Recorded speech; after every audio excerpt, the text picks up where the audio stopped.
Oh, we are super muted. Hold on. Hello. I think that I'm not muted. Hold on.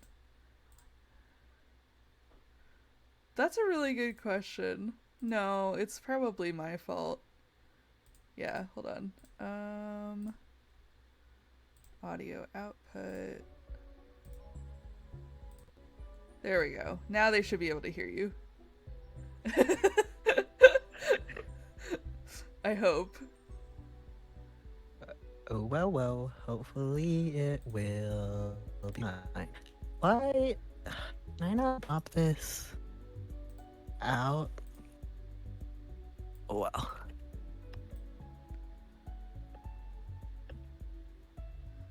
Okay, yeah, chat can hear you now. Yeah, hell yeah, baby. Hello. I was saying before I realized that we were muted. We're playing Game of Fortune. It's a death game that I saw on Twitter and That game. and there was an opening cinematic when I opened this this window, and then I had to click out of it to get into the options and do like the volume stuff. So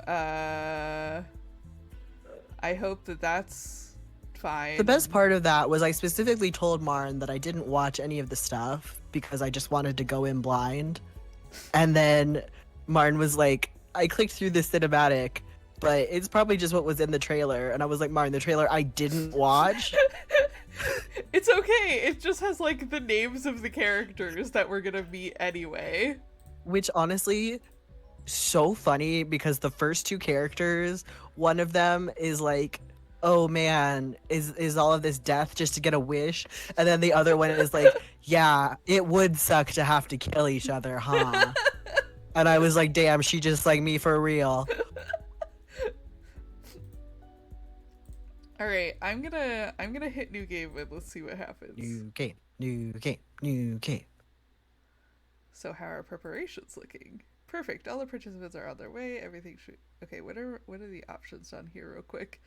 Rollback history. Yeah, do you wanna? Should we switch between like, you read the yellow text and I read the white text, maybe? Yeah, I was gonna say we can do it how Riley and I did the Sonic game last weekend and just take characters alternating as they come up. Yeah, it'll be like high school English class. Yeah, and hope that we don't get stuck in a situation where like three of the characters that one person is voicing talk to each other, which happened. Just do a really long monologue. Which happened during the Sonic game. Riley was just like voicing three characters in one scene, and I was just kind of sitting there. Okay, auto quick save load options. Do you want to be white text and I'll be yellow text? Sounds good. At least to start. Yeah. Okay, perfect. All of the participants are on their way. Everything should be set in stone and ready to go. And you're certain that all of the participants are trustworthy? Yeah, you know, people who participate in death games, super trustworthy all Yeah. the time. You need to relax. How many background checks have we done now? At this point, we could probably guess what everyone had for breakfast this morning. Oh god, there's blue text. No, a third color. We've been betrayed before, so I don't want to take any chances. Well, that's on you for picking people with shaky resolve. Wow. Wow. Whoever white text is a bitch. Shake your resolve after you threatened them? Allegedly threatened them. I already told you I didn't have a hand in it. That's enough. I don't want to deal with any more bickering or squabbling. We've done everything we can. It's all out of our hands now. I want no spectacles, no outbursts, and absolutely no repeats of what happened last time. Is that understood? Oh god, there's green text! Yeah. Okay, I'll be green. Okay. You blow up one time and no one lets you forget about why are all of my characters so sick of. We have to do a lot of work to cover up what you did. What did I just say about bickering? Sorry. Anyway, I'm going to just close my eyes and rest easy. After all, we've got a long day ahead of us. ...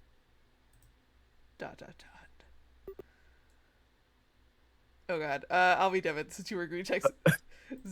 Okay. I was she able to just sleep like that. Hey, Devin, wake up. Are we there yet? I think we're close. The driver hasn't spoken a word since we left. I'm gonna quick save real quick. But they said that we were on a strict schedule, right? More importantly, how are you sleeping at a time like this? What? This is the bitch who said it would suck to kill people. Oh god. It's early in the morning. We left at midnight, and I figured that it'd be the perfect time to get some sleep. I don't need to ruin my sleep schedule by staying up till 4 a.m. when I could be catching some Z's right now. Don't tell me you've been awake this whole time. You're gonna be a zombie by the time we get to wherever it is that we're trying to get to. Just, silence. I wouldn't have had to stay up all morning if you'd been awake too. Hey, this was your idea, wasn't it? I don't know why you're freaking out. I just feel like something's not right. Like maybe we're gonna have to murder each other. Well, it's probably too late to do anything about it. But if you want to talk it out, maybe that'll make you feel better. I love Devin. That is 100% me in this situation. Like, damn, dude, I don't know. Damn, that sucks. I'm pretty sure we signed up to kill each other, unfortunately. I wish I could be as calm and collected as you, Devin. It's an acquired skill that I've honed with practice. Peace sign. Incredible. My head is starting to ache, so let's just try and run through the basics. Of what? Are we playing soccer? Sounds good to me. What to talk about? I guess where are we going? Yeah, where are we going? So where are we going again? Good question, but I haven't got a clue, really. Okay, shout out to Big Brother Benji in the chat who says Death Game Bussy. That's what you need to edit, Marn, edit the stream title. Oh god. Marn, edit the stream title. Okay, hold on. I have to open a separate doc for that. You don't have any idea where we're going? Hold on, I'm Death editing. Game Bussy confirmed. That is the unofficial name of the stream. I Yeah. just want you to know. If we have to do it part 2, that's the name. No, that's the official name of the stream now, baby. Yeah. Why are you asking me that? Like I know any better. Let's see. Well, I remember that the shady guy said that he was going to take us somewhere. He didn't say where it was. For all we know, it could be a football stadium, or a casino, or a graveyard. It could even be a boat. It'll be a fun surprise for sure. That's not as reassuring as you're making it out to be.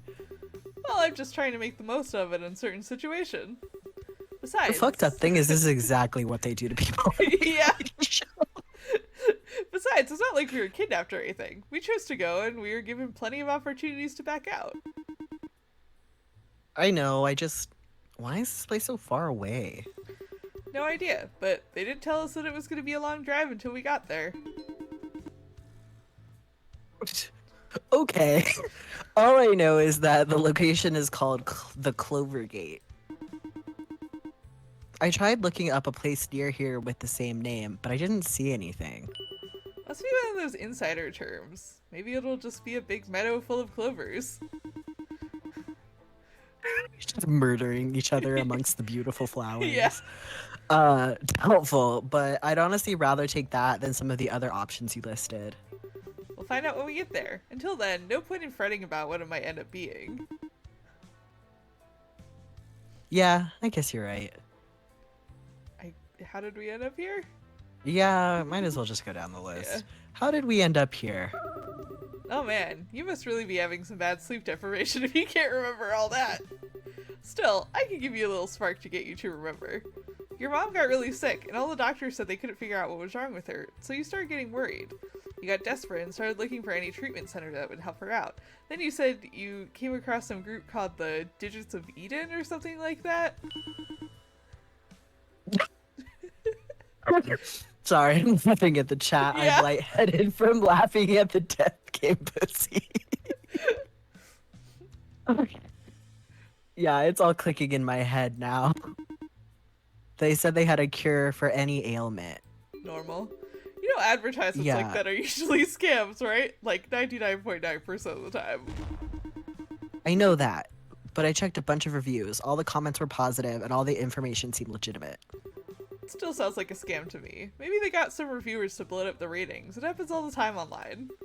I mean, it is suspicious that despite having such good reviews, you had to scour the dark web to even find a single mention of them.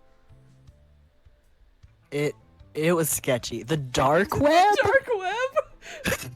But I had to give them a chance. I was at the end of my rope. Listen, do I love my mother? Yes, I do. Would I troll the dark web for medical care for her? Probably not. That's what you told me, and then you entered into some kind of raffle to win a trip to one of their treatment centers, and as fate would have it, you won. I'm sorry, this guy entered in a raffle on the dark web, and is just like, oh sure, I'll get in that bus with my friend to go to a secondary location. Why did the friend agree to come? And now we're driving to that treatment center, though they never really gave a location or description as to what it looks like. Right. Okay, honestly, like, I get it for Clyde, because he has a sick parent, and that, like, you know, puts you in a mental state. Why did Devin agree Why to this? would Devin come? Why was she... And why is she just now telling him it sounds like a scam? Fast forward to today, and now we're on our way over there. If this really is a scam, it's a really dedicated one. You know, isn't it weird how they're taking you to the treatment center and not your mom? They said it was imperative that I was the one who showed up if I wanted to help my mother. Sounds suspicious to me. All this, maybe they're gonna hold us hostage for a ransom. Don't say that. Chill out, it's probably not that. Like, 99.9% sure that it's not that. I mean, if it were, they sure as heck chose the wrong people to try and get a ransom out of. We both know we're not exactly loaded or related to any rich folks. Unless you've been holding out on me for years. Is that it, Clyde? Have you been skipping out on sharing your royalty money with me?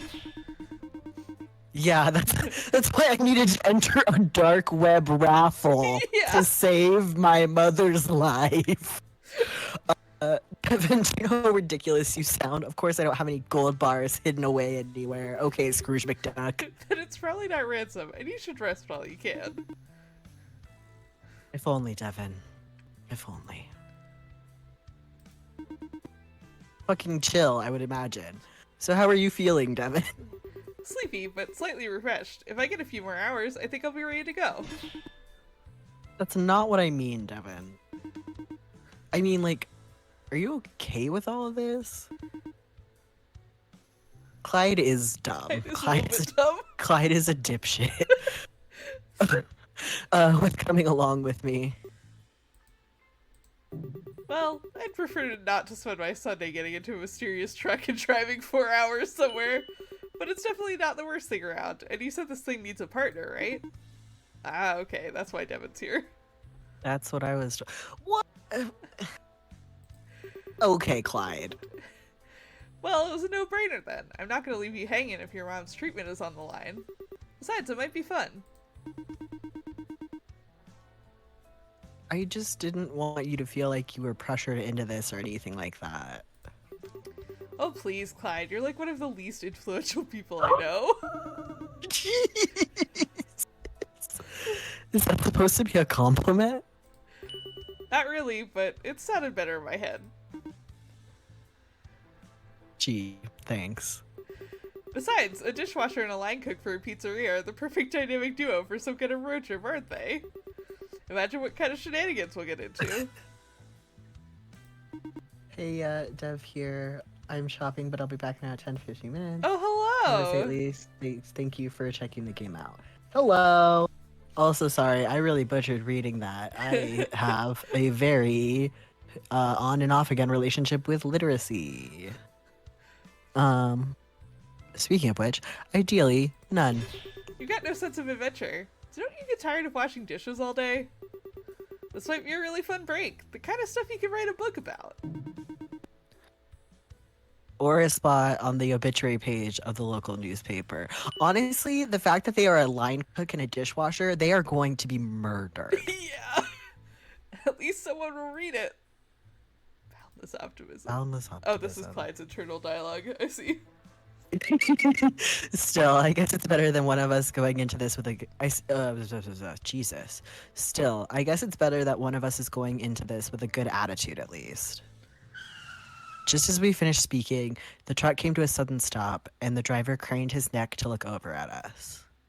We're here. Wait, are they the only people on the I bus? think so. I think that's the implication. This is not very eco-friendly. Aw, man. I didn't get to finish my nap.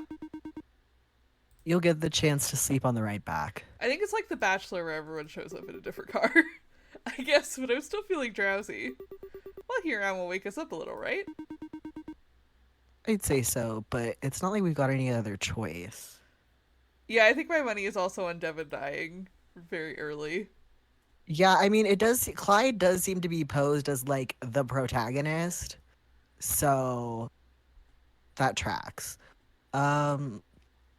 The doors to the truck opened, and Devin and I hopped out. They also seem to be under the impression that they're going to be, like, leaving soon. Yeah. Looking around, it appeared that we were standing in a large field of clovers. Oh, okay. In truth, it's a rather pleasant place, illuminated by soft torchlight.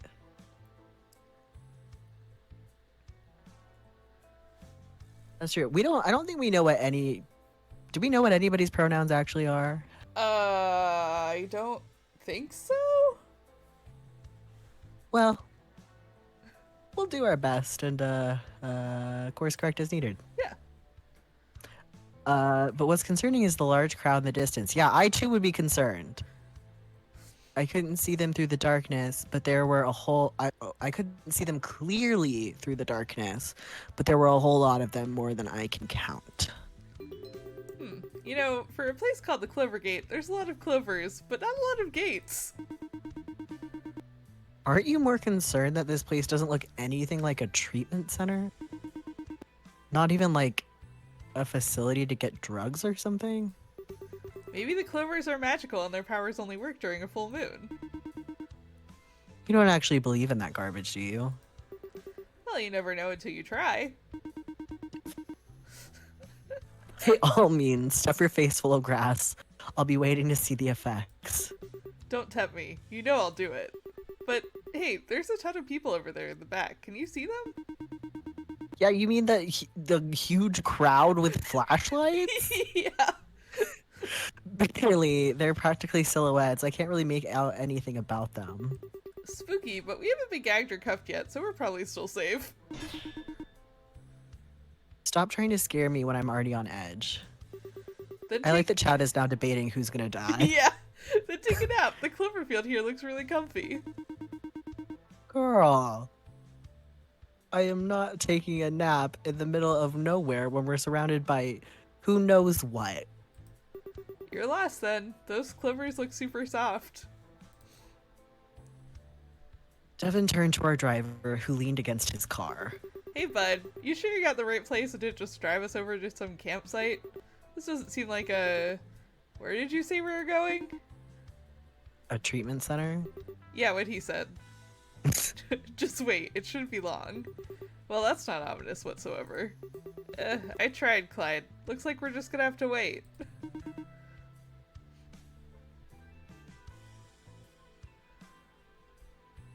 You gave up pretty quickly. Well, what's a girl supposed to do? Interrogate him? He said to wait, so we might as well. I suppose so. I kind of wish we had coverage here, though. Of course they can't use their phones. Yeah, we really are in the middle of nowhere, aren't we? Yeah, but I guess we ought to just wait. Though we didn't have long to wait. Though we didn't have to wait long, we ended up meeting with a bunch of other people who didn't seem to be part of the larger crowd. There were a few pleasant chats and some not so pleasant ones. But as time passed, we were called to gather together for some kind of meeting. Oh ho. Mystery masked people. Oh, these are our color people, I bet. Wait, what did you say? I think these are our color people because it's yellow, blue, white, and green. More. I watched eagerly as the four of them began to walk towards the center of the field, as an entourage followed close behind, bearing a variety of equipment. Each of them wore an eerie mask, like something out of a Greek comedy. Though, with a brief glance, I could see that the masks were numbered 1 through 4, and each had a designated color: gold, blue, white, and green, respectively. A small crew began setting up torches, while others started erecting a small stage with microphones and speakers. Why was this not already set up? Yeah! This is bad event planning.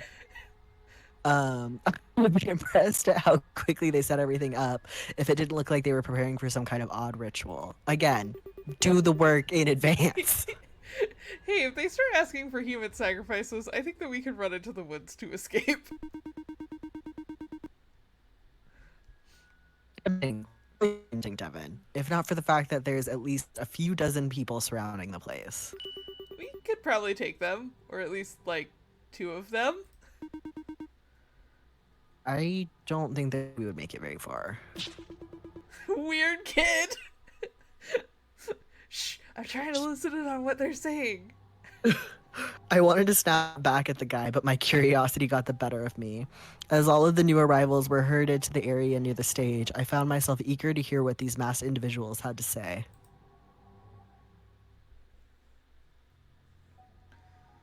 Oh, good call out. Weird Kid does have an associated color. Soon enough, the one in the gold mask brought a microphone up to his face. Good morning. It's wonderful to see you all here on this fine day, the 40th anniversary of the Digits of Eden's founding. Some of you may know me as the... Oh, God, okay. Trying that again. Jesus. Some of you may know me as one of the founders of the Digits of Eden. Some of you may know me simply as the First, and some of you may not know me at all. Right here, right now, what matters is not me, but you. Oh my God, it's a multi-level marketing scheme. Before me stand 16 participants, 16 individuals, 16 chosen ones who shall forge their own destiny in a game set to shape the lives and deaths of others. Lives and deaths.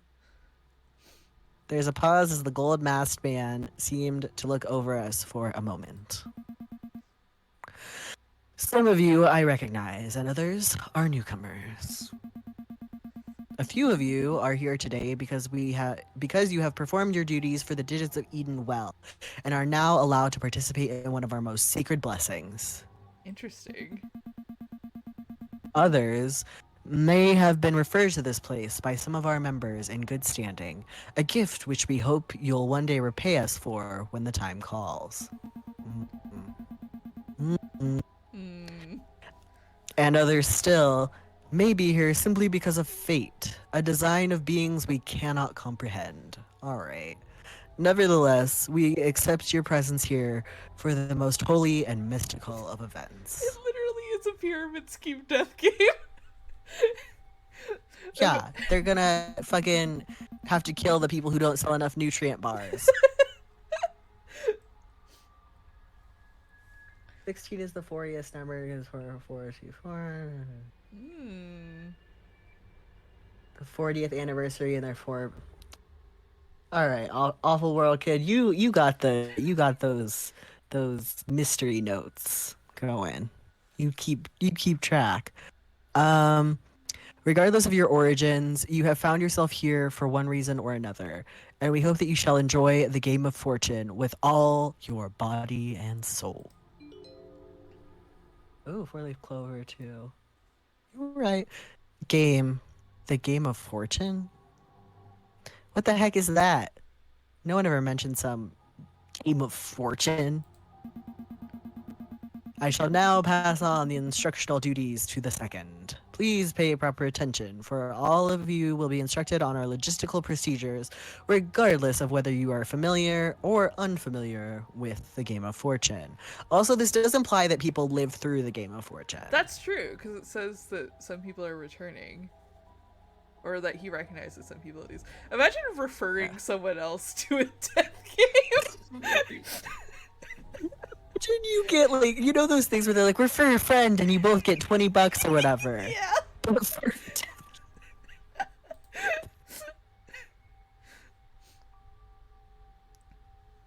the gold-masked man stepped back, and the blue-masked woman moved forward. Oh, yeah, I would bet there are going to be 4 survivors. I think you're right, Alpha Ward Kid. At 4:44... Posthumous referral. At 4:44 a.m. exactly, this Cloverfield will shine bright and a blue sun will appear. It's only big enough for 4:44 a.m. It's only Get big enough out. for 2 people to enter at a time. Each of you has been assigned a partner, or has been instructed to bring a partner with you. You must hold hands as you walk through the light, or you shall not be able to pass through to the Divine Realm. The Divine Realm has strict What is rules. my government-assigned partner? One being that exactly 16 participants was entered through the Clover Gate within 4 minutes.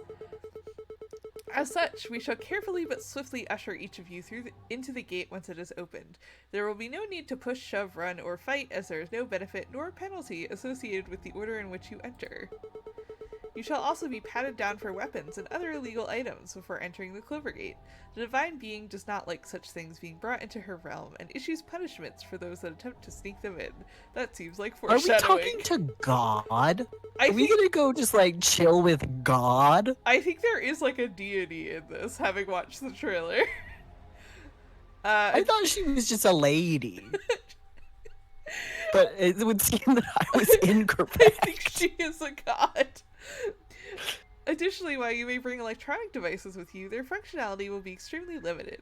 However, the Divine Ruler has never disallowed them, and thus if you wish, you may bring them along. Hell yeah, that way you could use your phone flashlight. You got games on your phone! Bring your phone! Finally, as a general piece of information, all clothes, accessories, and items on your person will carry over with you to the Divine Realm. As long as they are not weapons, the Divine Ruler shall permit you to bring them along, and you need have no fear of losing them. Is the implication then that a regular ass knife could kill this god? I think so, or just that she, like, doesn't want them around, I guess. I think that someone is gonna try and, like, bring a gun through and get, like, exploded or something. That's my guess. After all our explanations are complete, you shall be given a brief moment to ask questions, as well as retrieve any items you may have left in the trucks that transported you here. Afterwards, we shall separate you into your pairs and prepare for the Clover Gate to appear. With that said, the third shall now go over our approved guidelines. The woman with the blue mask stepped back, while the white masked man stepped forward. Remember how we talked about how it was going to be one person monologuing, and Yeah. that person is me? As per our tradition at the Digits of Eden, you shall have complete freedom to play the game however you see fit, so long as it pleases the divine ruler of the realm. However, we do have some customary rules, which we shall now go over for both the new and returning participants. Well, do you have rules or not, my guy? The first is that none shall bring any permanent harm to any member of the Digits of Eden without prior consent of all 4 leading members. Interesting. Okay, sorry. You need judicial approval to murder someone? Well, so question. Does Clyde count as, like, a member of the Digits of Eden? Because he's just, like, a guy who came, right? That's true. I think he's a guy who got referred there through, like, the raffle. So, like, he and Devin probably don't count, right? Yeah. You know who you are if you have such... Oh my god, it's like werewolf. You already know if you have permission to do murder. You know who you are if you have such permission. Ignorance will not be tolerated as a proper defense. If you are found to have permanently injured, killed, or moved mystical divinity away from any Digits of Eden members, how the fuck would you take away their divinity? You will be punished accordingly. Who do they think we are? For those of you who do not know of the Digits of Eden, this simply means that you are not to make any wishes that we would likely not approve of. Use common sense if you have to. Okay, but if I don't know who you are, how am I supposed to know what you would be into? True. Moving on, some of you have been given tasks. You are to obey those tasks to the dot. If you return with your tasks unfulfilled without sufficient reason, you shall be punished in accordance with our laws immediately. What are your laws? So don't try and weasel your way out of your jobs. Do whatever you can to ensure that our will is done. Aside from that, you're free to wish whatever it is that the Divine Ruler allows. The fourth will now finish us off with the hymn of the fourth divine. The white man, well, he is probably a white man. The white masked man stepped back, and the green masked man stepped forward. For those unfamiliar with the hymn, simply hum along. It's so funny. I love that they're just like, we know that there are people who have no idea what the fuck we're talking about. Yeah. Just don't worry about it. It's fine. Don't worry about it. He cleared his throat before bringing his arms up. I couldn't be bothered to actually listen in. This was a ridiculous ceremony after all. Clyde, that is not the attitude I feel like you should be taking into this. The crowd, on the other hand, while modest in size, they seemed to grow louder and louder with each verse, forming a zealous chorus that made me want to shrink down to the size of an ant and skitter away. Hey, Jude, I'm seriously getting some bad cult vibes here. Now? Oh, what gave you that idea? Was it the torches or the weird song people are raving about? Hush, he's almost done. Ugh. That concludes our ceremony for the Game of Fortune. We have roughly 10 minutes left before we shall make the final preparations. Are there any questions that you would like to have answered? Oh my god. Are there any questions? I have so many that I can't choose what to ask first. Who is this fourth divine? What are the Digits of Eden about? What is the Game of Fortune? I was ready to raise my hand to get one of my questions answered. Just one, so I can wrap my hand around any of this. But before I even had the chance, a man's hand immediately shot up. Yeah, was any of this necessary? There was a moment of silence before the green masked man composed himself. Of course. Do you think otherwise? Well, if the gate is gonna open at exactly 4:44 a.m., why do we need any of this other chanting bullcrap stuff? Tradition, mostly. We never ask that you participate, but that you respectfully listen. You're free to go on your merry way after all is done. It just seems a little odd to me. Who made you able to choose who could participate in this game? Should it be just first come, first serve? Why all the showmanship and ceremonies when all we had to do is walk through a gate? Another palpable silence. I couldn't tell if he's trying to incite something or if he's genuinely curious as to why we had to do all of this. Eventually, the white masked man spoke up, taking control of the situation before things got even more awkward. Simple. We do it for the sake of order. Don't be mistaken, the fourth divine did not lay out rules on who could or couldn't participate. Well, not completely anyway. But can you imagine a free-for-all of people trying to drag themselves through the gate? Such madness would no doubt rub her the wrong way. And thus, we decided that it would be best to simply take control and choose who would participate based on our own internal factors and decision-making and referral program. And people who just ended up here randomly, apparently. Through the hand of fate. Is that a satisfying answer for you? Well, not really, but it answers the question, I guess. I've got a question. How are you going to be able to tell who's acting against the interests of the Digits of Eden? Have you got some kind of spy on the inside or something? That's me being gruff, sorry. some way of chatting with people in the realm of the divine or whatever. Yeah, they're called cosmic walkie-talkies. Yeah. We have ways of cross-checking people's actions through the realm of the divine. Though you shouldn't have to worry about that if you're not going to do anything against us. I just don't want to get blamed if someone else does something stupid. But if you've got a way to ensure that we'll be fine, then do whatever you need to do.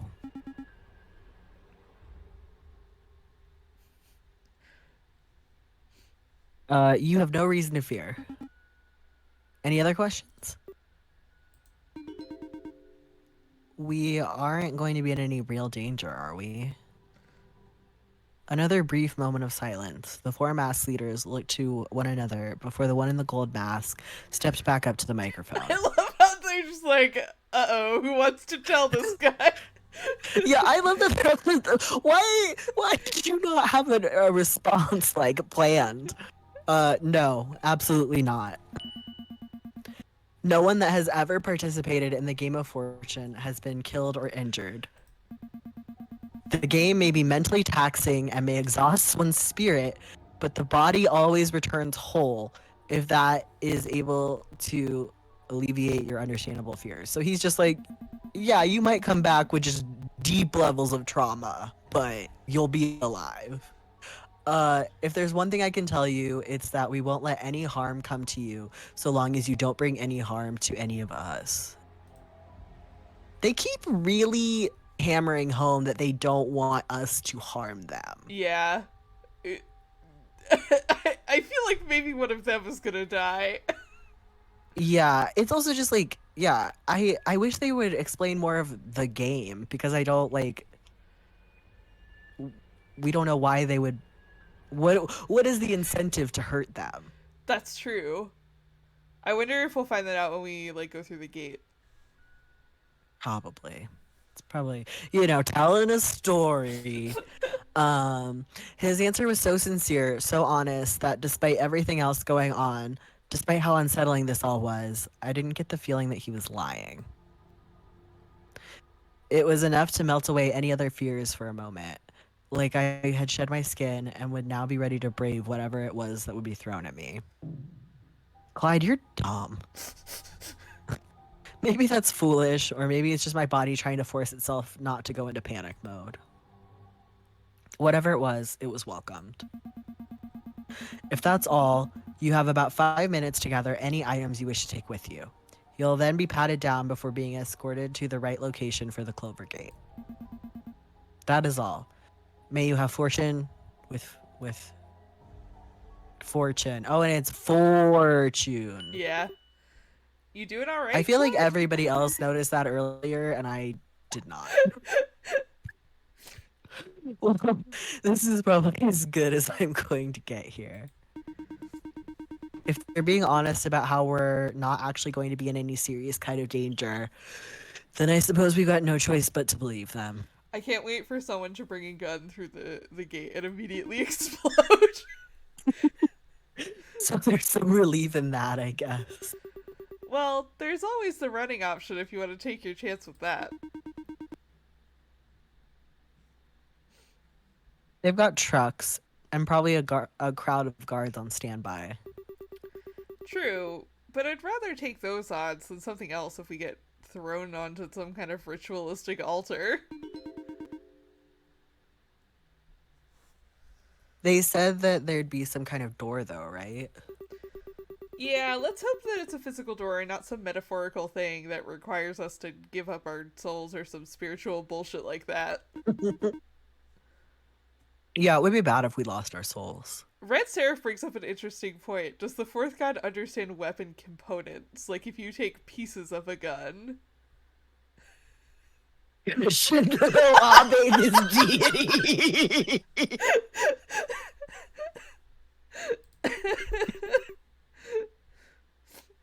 If we survive this whole thing, you're gonna owe me big time.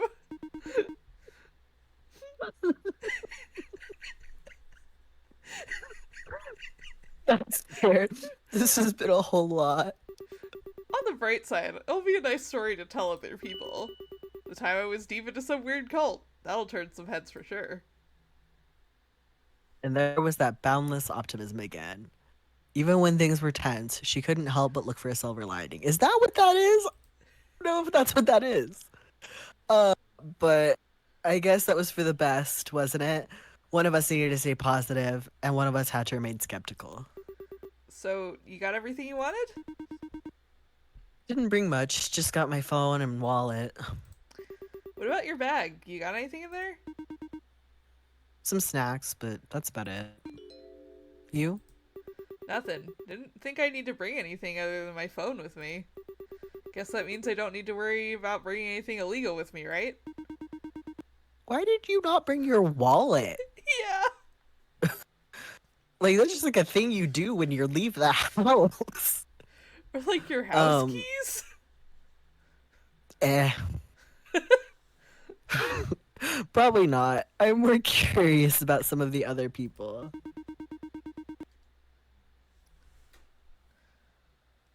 Some of them definitely went back to their trucks to either pick up stuff or drop stuff off. Guess the Fourth Divine doesn't appreciate it when people are packing heat, huh?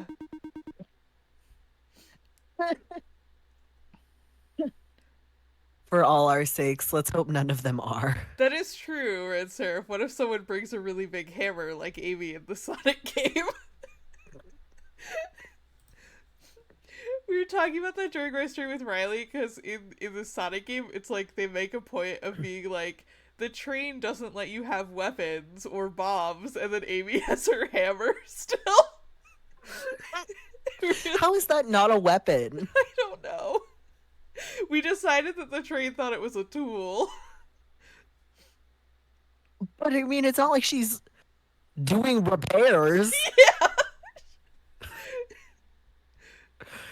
Anyway, that's how you'd have to do it, though. You'd have to bring in something that's like could be dangerous, but is primarily used for something else. Yeah, like a screwdriver.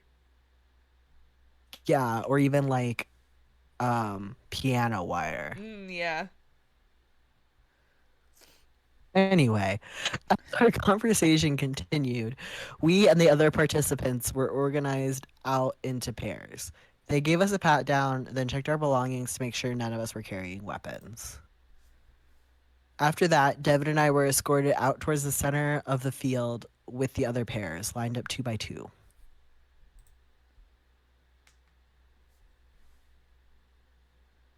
Everyone was holding hands as instructed.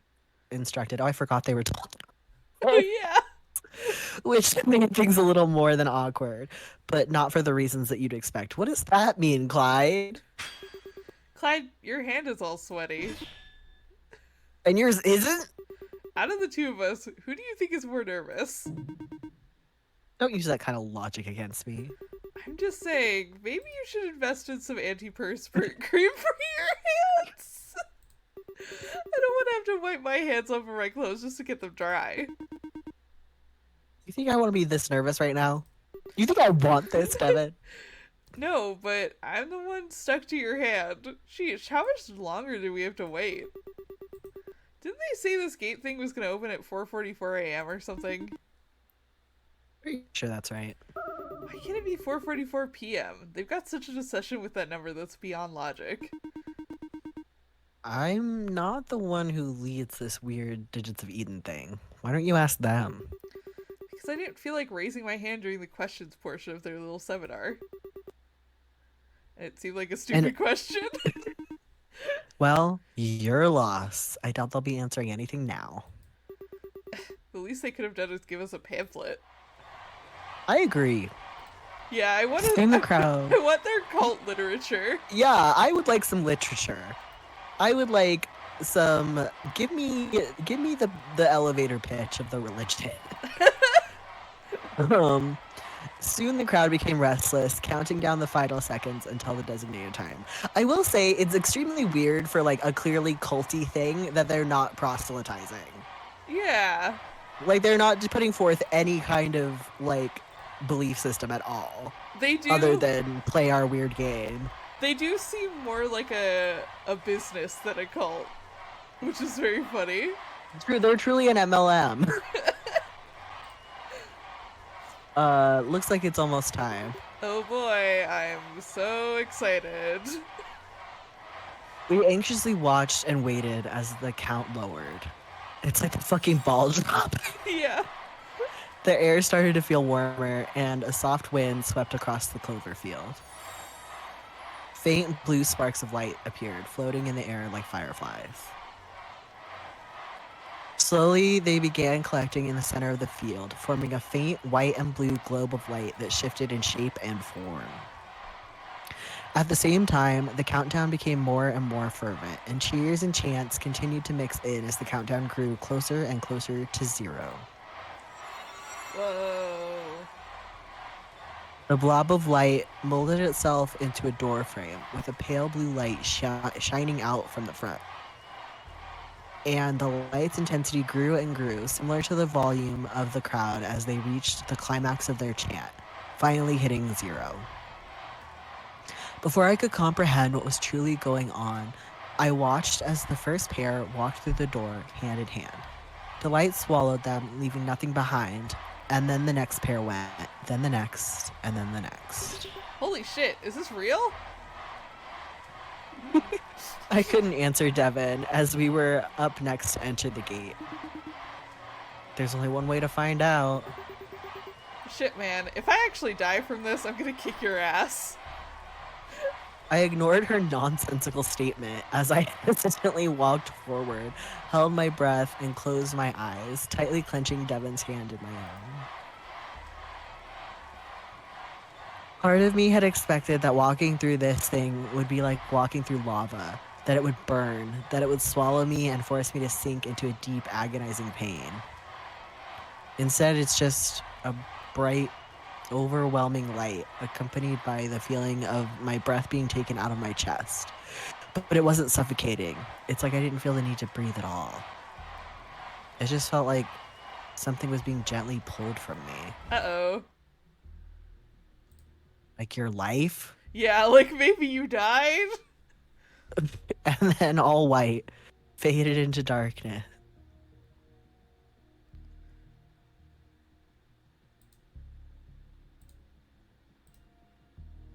My eyesight flickered for a few moments as I stirred awake, my consciousness clawing itself back to the forefront of my mind. My first instinct was to sit up, rub the back of my head, and get my bearings. Yeah, it really After is a few tech blinks, corporation. it really, really is. After a few blinks, things started to become clear. I could see that I was sitting in some kind of lounge. My memories slowly seeped back to me as I recalled everything that occurred only a few minutes ago, and looking around, I could see all the other participants either relaxing or just waking up like me. Hey, Clyde, you're finally awake. It didn't take long for Devin to catch my attention as she walked towards me and sat down. How are you feeling, bud? We just walked through a door of literal light. Well, I guess I feel fine, just confused. Light doors will do that to you, I'm told. You're still able to keep that wisecracking mouth of yours despite everything, huh? Well, we're alive, I think, so I figured there's no reason to not keep cracking jokes. Yeah, we might be alive, but where the hell are we? That's what I'm trying to figure out. Love a red hat woman. The red-hatted woman interjected as she walked towards us with a sheepish woman in tow. You don't understand any of this nonsense either, do you? I can't say that I do. Right, doors of light don't just render you unconscious or transport you to weird places. You know, normal doors of light things. Yeah, regular doors of light behavior. Yeah. That we're all very well versed in. Yeah, of course. Don't get smart with me. It's unusual, and I don't like it. I know it's weird, but it doesn't seem to be all that bad. The sheepish woman finally spoke up as she nervously glanced between the red-haired woman and me. Oh, she got a red hair and a red hat. Some of the others here don't seem all that worried, so it's probably fine. It's really fun. I know you mean well, but the fact that they aren't panicking doesn't mean that we're in an ideal situation. We could have been drugged and carted off to some remote facility for who knows what. Yeah, you know, the light drugs. Um, drug us, all 16 of us, and without anyone noticing or putting up a fight. They had plenty of opportunities. They could have done it in the trucks that drive here. I don't know. It seems like you're just trying to explain the unexplainable. Maybe some divine being really did just teleport us here. Spared me the spiritual hippie bull crap. I entertained it because I thought we'd get something out of it, not get sent to wherever the hell this is. I love that this woman is like, I entertained this, but Yeah. now that I'm actually experiencing supernatural shit, I'm not about it. Yeah, it's really good. I mean, look around. Do you see any exits around here? This place is so weird, and most of the others are acting like it's perfectly normal. If anything, I find it more suspicious that more people aren't freaking out, or at least questioning what's going on right now. She's got a point. Some of the people here seem too lax about all of this. That's probably because they know what's going on, right? I mean, some of the people here clearly know what this place is.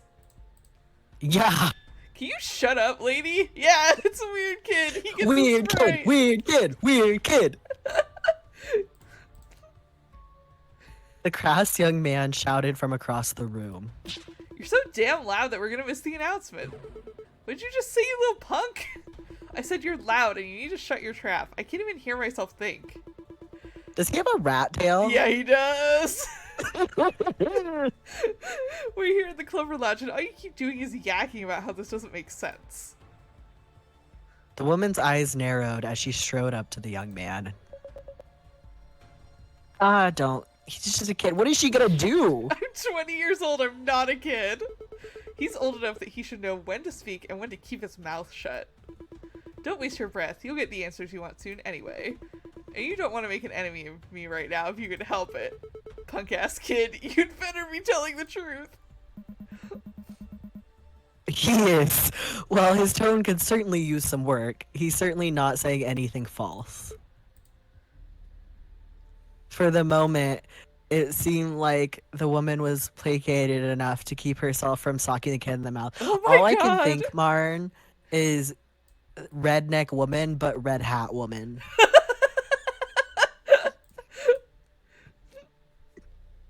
I was hoping that we'd get a moment to rest and cool off, but as soon as she stepped back, a voice called out to us. Seemed like fate had other plans. What a spectacle. I didn't think we'd get a spat like that until we got started. We have such a lively group here today, don't we? The voice was unfamiliar, and looking around, it seemed like most of us were trying to figure out who was speaking. Or at least where they were. Up here. Draw your eyes up this way. Our eyes turned upwards, and we were greeted by the sight of a woman perched on a throne, mounted to one of the walls. It's God! It's God! Do I finally have your attention? I love Excellent. I love the dev in chat just said, "Oh boy, here we go." Great indication of what's to come. Oh, it's so wonderful to be able to see your beautiful faces. There are even a few here that I recognize. Do you really miss me so much that you wanted to come see me again? I'm flattered, truly. Oh, but don't worry, I don't play favorites, and I'm sure I'll learn to love all of the newcomers as much as the veterans. The lady exuded an air of knowledge, elegance, and control, as if she saw everything, understood everything, and, in a way, governed everything. Yeah, she's a deity. Clyde. Clyde, who are you? You weren't with us in that clover field, and I don't remember you standing in line to go through the gate. She's the god. She's the goddess. You think You're she's so snuck dumb, in? Clyde. Maybe. We were in the middle of the line when we went in. No one snuck in. Yeah, we were Oh, the God. last ones to jump in, and no one tried to cut in front of us or anything. Oh, you're so cute. I can tell that you've really got no idea what's going on. Hey! Don't worry, I'm going to explain everything in detail shortly. But suffice to say, I don't need to sneak into my own home, my own realm. your own realm, then are you the fourth divine? Is that what people are calling me now? It's fitting in a way, but also so tacky. You didn't know? Like putting diamonds in gold and then lining them with silver, only to dip them in chocolate. Sounds kind of awesome if you ask me. Just way too tacky. You can call me that out there, but don't use that title here, alright? Well, what would you have us call you then? That's a thing, isn't it? I was gonna go with Jin or Zero since they both have 4 letters, but then I realized they were already taken, and the last thing I want to do is steal someone's identity. Plus, 0 isn't really my deal. I'm all about the number 4, you know? Would you want us to call you 4 then? That's even worse. It's way too on the nose. I suppose you've got a point there. So, after much deliberation and discussion with myself, I ended up deciding that you should call me Belle. 4 letters, it's elegant, simple, and has a bit of mysticism to it, don't you think? It works as well as any other 4-letter name. Creepy man. Creepy man! Oh, right, okay. And you're some kind of divine here? Now you're picking up what I'm laying down, Clyde. Though, let me guess, you don't really know what happens here in my realm, do you? Not really, if I'm being honest. It's kind of weird to be in a place that's supposedly holy or spiritual, I guess. Honesty is a good virtue to have, and someone needs to admit not knowing, so those too prideful to say can get some answers too. I can tell you that I am very much a divine being of sorts, though I understand your hesitation. Perhaps you'd like a demonstration? Chad is trying to name the goddess with other 4-letter names.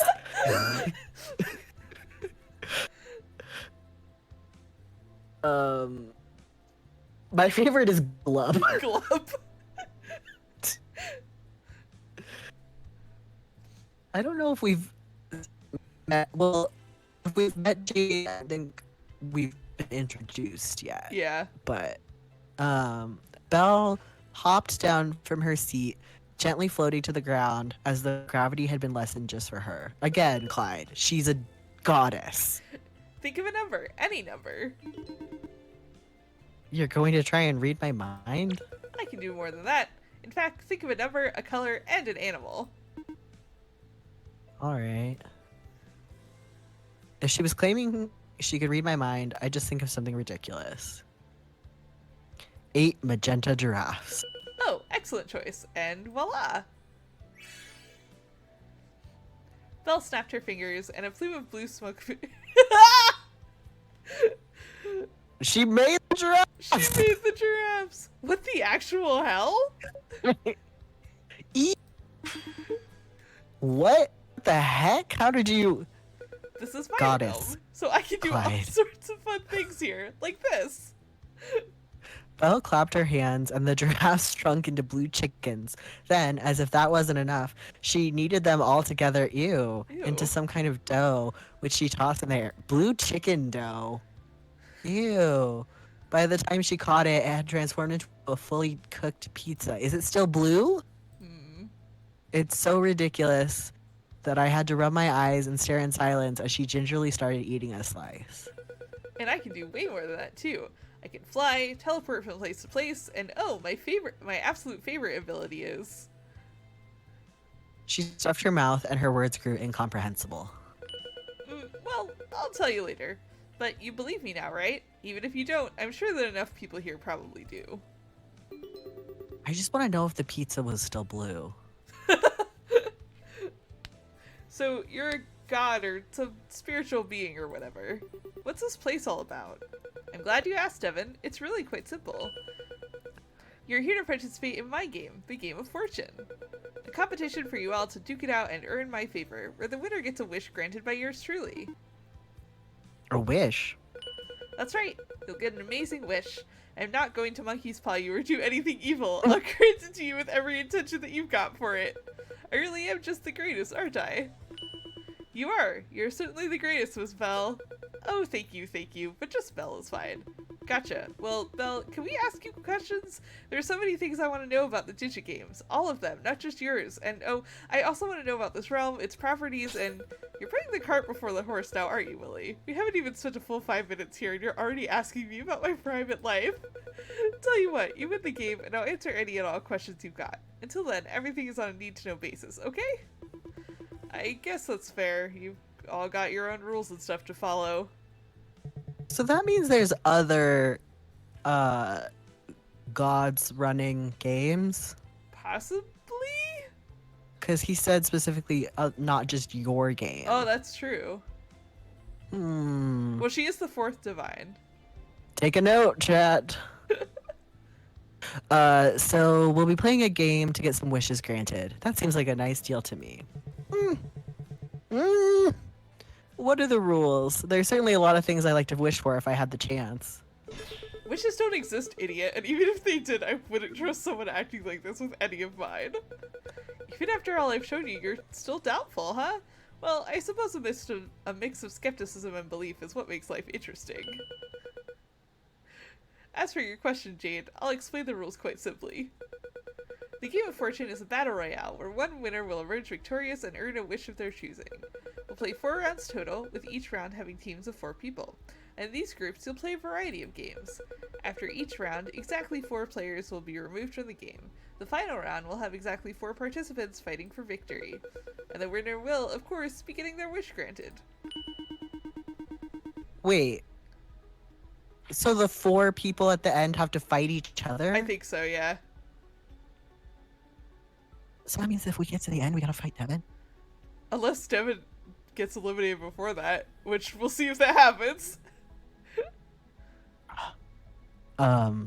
Seems straightforward enough. Each round, we'd go from 16 to 12 to 8 to 4 to 1. 4 rounds of games. It's such a lovely number, isn't it? But We get it, Belle. But you hit the nail on the head. If you got that much down, then the rest of this will be a breeze to understand. Take a look over at the 4 doors over there. Belle pointed to 4 large doors, each numbered 1 through 4. Rule 1. This woman only has 1 bit. 4 of you will enter one of these doors, starting with the first one, and will participate in a game. Exactly 4 people must enter. No more and no less, or I won't activate the game. Rule 2. Once the game is started, no other doors can be entered until the previous door's game has been completed.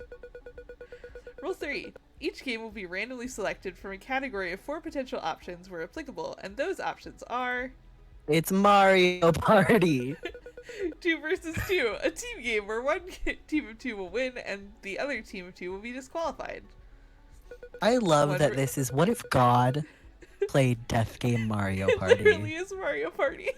1 versus 3, a game of power dynamics where either one player wins or the opposing team of 3 players wins. The losing side is disqualified.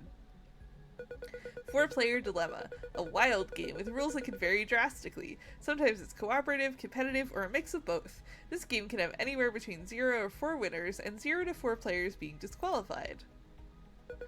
All for one, a competitive game where only one player may win. It's everyone for themselves. 4? I'm so mad at the all 4 one. I think it's my turn. Yeah, May I I think ask so. a question? Why does she have a hand of cards? You may indeed. You said that these game categories are randomly selected where applicable. What does that mean exactly? Oh, it just means... Oh, she's the gamer bitch. Yeah, it just means that depending on the results of previous games, some options might not be viable anymore. I'm sure the logic behind that is clear, right? Crystal, please continue. I shall. There's only one more rule to go over. Rule 4. Every game will have a fair chance for each player to win. No matter how unfair or dire things may seem, there's always a chance for victory. This rule does not apply to the last room, however. That's it. The rules are pretty simple, don't you think? Wait, so cheating is allowed in the last room? Well, I guess it means that whoever goes into the last room could potentially have an advantage or a disadvantage. Ah, true. The woman dressed in green raised a hand as she looked over to the doors. What does being disqualified mean? Do we just sit out and wait for the winner, or are we kicked back to where we came from? Oh yeah, I hadn't thought of that. Damn it, Clyde. Clyde, come on When now. this is all done, Clyde, get it together. You'll be bringing us back to the real world, I guess? Of course, I can't have you stay here forever after all. As much fun as it would be to keep you all here, it's really not in my best interest, and not really allowed either. Oh, but to answer your first question, Lara, about what happens when you get disqualified, it's really a simple thing. You die. Yeah! Let's go! We did it! An hour in! We got there! Huh? Die? Hold on. I didn't agree to any kind of death game here. Yeah, that's ridiculous. We didn't sign up for this. But you kinda did. Coming into my realm means that you accept that part and portion of my games. Scared of a little death? You're not gonna get far if you chicken out this early in the game. What? How are you so calm about this? Did you not hear what she said? There can only be one winner, which means that the rest of us are going to die. Wait a minute. Doesn't that freak you? But if there, how are there people? Oh, it's people who come back like just winners from multiple games. Yeah, well, Come back. could you also technically win and then wish everybody else back to life? Oh, probably. I mean, I guess that would kind of be a waste of your wish, but, like... Yeah, that can be a dipshit thing to wish Yeah. for, but... Nah, not really. What the hell is wrong with you? He's right, you're being completely ridiculous. I don't care if you're I'm giving... a red hat woman. do do do do do do. I don't care if you're giving the keys to the gates of heaven. There's no way in hell that we're participating in anything like this. Oh, but you have no choice, dear Lilith. Everyone has to play. I love the Red Sarah says, I mean, not a waste, but certainly defeats the point of playing. No, Yeah. it's a waste. It's a waste if you kill all those people to win a wish and then you just wish for them to not be dead. Maybe you should take a moment to breathe and calm down. Calm down. She's telling us that we can play a game that could kill us. And I've got no intentions of playing along. Let her talk, old man. She's gonna have to learn her lesson the hard way. I prefer she didn't. Fuck you. I can't believe you're all going along with this like it's normal.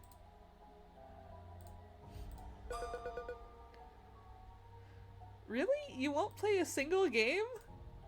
Do you have shit stuck up your ears or do you just like playing coy? You're making a bad move, lady. I wouldn't keep egging her on like that if I were you. Oh, what is this dear old goddess gonna do? Put my ass to hell? That's a fun idea, but why don't I just try this instead? Elle winked before snapping her fingers.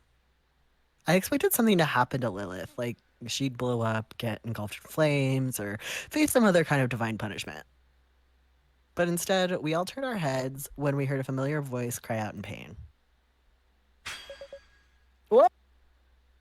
Oh, Snake. I'm glad that was the voice line, because that was also my reaction. The woman's body was being constricted by a large snake, slowly curling and binding her until she's completely immobilized and lying helpless on the ground. Jesus. Ah! Each of her screams slowly shortened as the snake continued to squeeze her, choking out breath after breath. Holy shit! What the actual fuck are you doing? Let her go!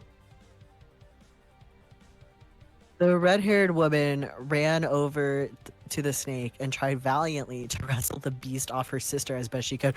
How are you gonna... That... Can you fuck stop watching and help me out? Woman, how do you plan on fighting a snake that big? Yeah, I don't know about that. Right. Like, that's all muscle. Like, snakes are just a tube of muscle. Yeah. I swallowed my fear and attempted to take a step forward, but Devin pulled on my arm and silently shook her head. It's not worth it, man.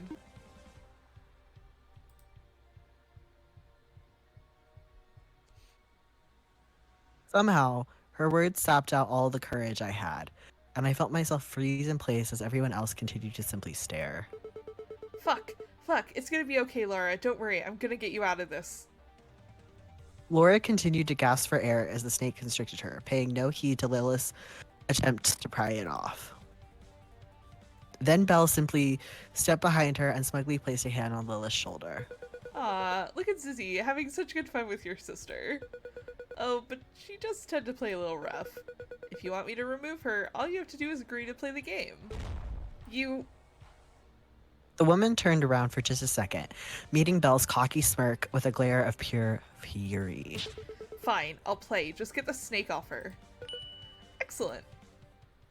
Belle snapped her fingers once more, and in a puff of smoke, the snake vanished, leaving Laura clutching her chest and taking heavy breaths as her sister embraced her. I feel like the last thing I would want from someone after that would be to be hugged. Yeah. Hey, I'm here, Laura. It's gonna be okay. Just breathe. Just take deep and steady breaths. Shit, man, we haven't even started playing yet, and things are already hectic. It's gonna be one hell of a game.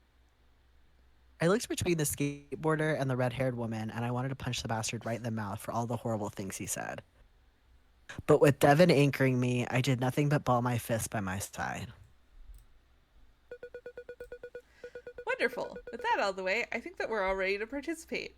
You all understand the rules, yes? No other questions that need to be answered before we begin? This was real.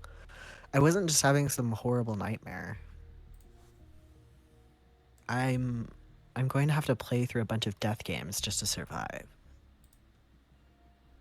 Death Mario Party, Death Mario Party. I'm so excited for that part. If you die in Mario Party, you Christ. die in real life. Like, yeah, we should make that I agree. a VR game that kills you. That kills you if you die in Mario Party. Wasn't there like a software dev working on a VR game that if you die in the game it kills you for real? I think Palmer Lucky was making like one of the Oculus headsets to that. Like if you die, it like lethally injects you or something, and everyone was like, Yeah. "Why would you make that in real life?" So my pitch is that, but if you lose at VR Mario Party. Yeah, if you lose at VR Mario Party, it just beheads you. It just euthanizes you. Just gives you a lethal injection directly into your brainstem. Christ, what the hell am I supposed to do? I'm not ready for something like this. Fuck. No, stop. Don't fucking panic. Especially not with Devin right here. You've got to at least act like you've got your head on right. Also, in chat, that is a real thing that Palmer Lucky was trying to do. Yeah, he made like an Oculus headset that like, I think it wasn't even lethal injection. I think it just like electrocutes you to death if you like lose. Isn't it like, didn't he make it and then someone was like, have you tried it? And he was like, oh, yeah. no. Yeah. So, I feel like that sums up the tech industry in a nutshell. Yeah, exactly. Take a minute to calm down and think things through. These are just games, competitions. That means that everyone here is a competitor to deal with. All right, now we're getting into the murder mindset. Yeah. They're just people with strengths and weaknesses, like anyone else, which means you can destroy them. If Devin and I were going to survive, then I need to get a good read on each of them to know how to proceed, and how to crush them spiritually, emotionally, mentally. Chat, I gotta find the article, but I think like the problem they were having with it is like they couldn't figure out how to get it to like actually murder people. Like I think that was why the project stalled. It's because like they couldn't figure out how to like get it to emit like enough electricity to kill people. I really do think it would have to just like use the headset technology to like somehow inject directly into your brain or just like lobotomize you. Yeah. Like, I feel like electricity is not the way to go. So I just took a step back and remembered what happened right after we arrived. See, billionaires are so fucking useless. They can't even make good, terrible things. Yeah, low budget solution, guy with a hammer. Just have a guy standing there ready. Literally, Ari Aster is fucking Midsummer. Yeah. After Devin and I arrived, it didn't take long for some of the others to show up. The pair that came first was the Hat The Hat Ladies. Ladies. That's right. These two. The Hat Brigade. This is the place, huh? It's quite beautiful, don't you think? In a stranded survivor sort of way, I suppose. Right. Whoa, look at those ladies. They've got a nice mushroom aesthetic going on. They can pass for a modern day Mario and Luigi. I doubt that they're plumbers, and they're not wearing overalls. Don't have the hats either. Nope. They do have matching hats though. They do be wearing hats. They could honestly probably be like toads. That's true. I'm gonna go see the Mario movie tonight and I'm so excited. Oh, report back, I please. will. Well, don't just stand there. Go and say hi. Chris and Jory also saw it like this week and we're gonna debrief in the Moonshot group chat. I refuse to pay money to see it, but I'm intrigued. I was like very, very, very into Mario for a lot of years of my life, so I'm Listen, Marn, willingly paying money to see Godspeed. it. I'm happy for you. I want you to have fun. Thank you. I'm not gonna pay money for that film. I understand. Why do I have to do it? Because you're standing up and I'm sitting down. That means I'd have to take a few extra steps to actually get up and walk over there. Devin's so right. I love Devin. Or I could yell. Do you want me to yell? You wouldn't. Hey, mushroom ladies! Everyone tensed up at Devin's sudden scream, and the woman with the green hat nearly collapsed onto the ground. That's probably due to the snaking. Yeah. The redheaded one, in turn, balled up her fist and approached us. What are you doing? Starting a conversation. What the hell are you making such a racket for? Wasn't my idea. You told me to do it. No, I didn't. The red-haired woman glared between the two of us with an ire that could probably melt steel. But before either of us could get another word in, the other woman meekly walked over. Did you want us for something? Oh, well... We were just wondering if you were here for the same reason as the rest of us. Oh, for the Digits of Eden Treatment Center. Did someone refer you here too? Refer? I didn't know there was a referral system. I just went through a raffle. Clyde, you could have just got wanna talk $20. I just want to talk about the fact that this multi-level marketing cult for a death goddess has regular cult members And referrals. who then go out and refer people, and then also a raffle system. On the dark web. A dark web raffle.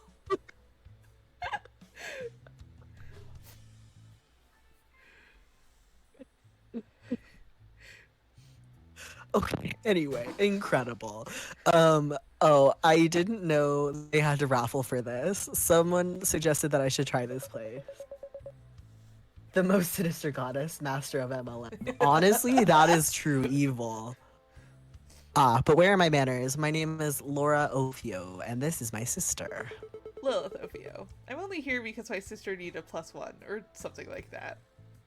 I love that this woman is like, you know how people are gonna know that I do science? I'm gonna wear my lab coat. Lilith backwards lunch. I'm gonna wear my little lab coat, have my little beaker. I'm just stunned on these hoes.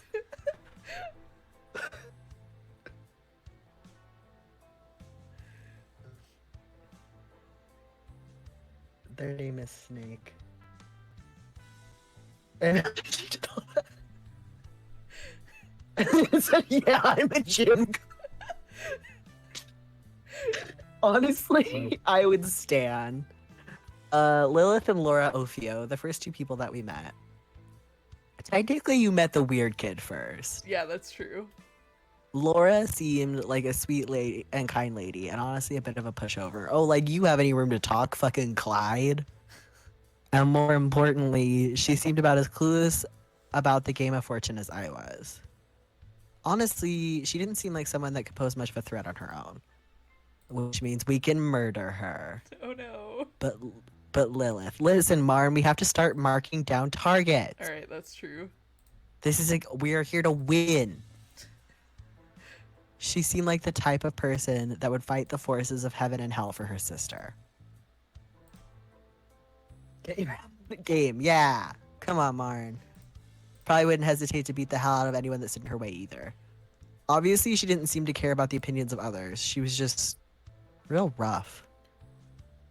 Yeah, she was someone that I'll have to keep an eye on. At least so I could stay out of her way. Sorry, I didn't mean to drag you here. I know. I'm just glad that we aren't actually being kidnapped. I mean, you're kind of being kidnapped. Yeah. That would be pretty bad. I know, right? That's what I was telling Clyde. He's such a worrywart. Shut up, you. We introduced ourselves, and Laura's soft smile reassured me, while Lilith's eternal scowl sent shivers down my spine. This is my first time doing this sort of thing. What happens next? Girl, we don't know either. From what we've heard, we're supposed to wait.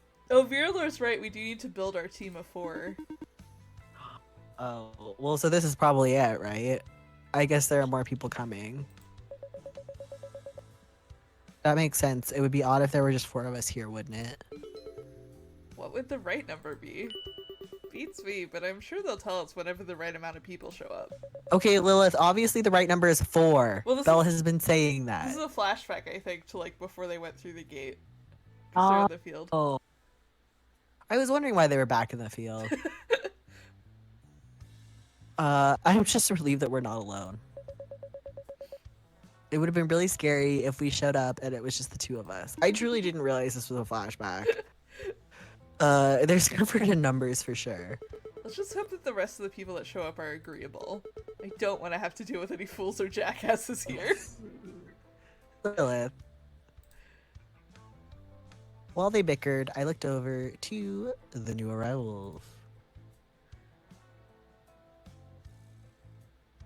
The first pair consisted of a large, burly man in a suit and a professionally dressed woman with white hair. I mean, professionally dressed in that she looks like a dealer at a casino. Yeah. The other pair had 2 men. First was an elderly man with grayish hair, while the other wore a black scarf and a striped purple sweater, almost blending in with the darkness. He was a fucking goth. I can't believe that's not weird, kid. Yo, that guy is huge. I think he must be creepy guy. Oh yeah, that must be creepy guy. Yeah, he's pretty big. Do you want me to yell again to get their attention? Please don't, Devin. I'll go and talk to them, just for the love of God. Don't scream again. If you do, I'll clamp your lips shut myself. Ooh, feisty. No, she really means it. Maybe we should go sit down somewhere for a moment, Lilith. Go call over that huge dude. I want to see if he can lift me with just one arm. You really don't have a filter, do you? I love Devin. It does sound like a kiss threat. You're right, Sarah, and you should say it. Either way, I was ready to walk over to the burly man and his partner, but I felt a hand on my shoulder before I could even take a step. I thought it was Devin's at first, but when I turned my head to look... Yeah, creepy man. Creepy man. Which one of us is creepy man? Was it you? I think... Yeah, I think so. Ah! This time I was the one who yelped, nearly falling on my ass as I did. It felt like this guy's soulless eyes were prying into my very being. It's so rude. Jesus, Clyde. Looking over, I saw a chunk of the crowd staring at me, and I felt beads of sweat roll down the side of my face. That was pretty loud. No shit, you just snuck up behind me and grabbed my shoulder. I don't even know you. You don't even go here.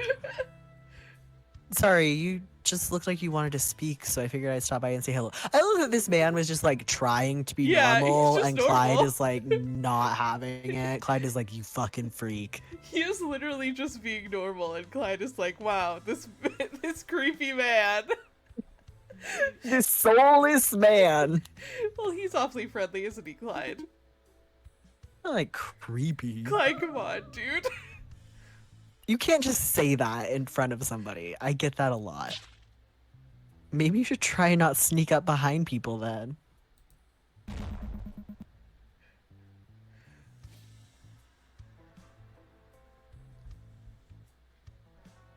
We're just normal men. We're just innocent We're men. just innocent men. Richard, what did I tell you about scaring people like that? I wasn't scaring anyone, Dad. I was just introducing myself. It truly just seems like he tapped this man on the shoulder and he had a borderline violent reaction. I looked over to see the old man from before rebuking the creep.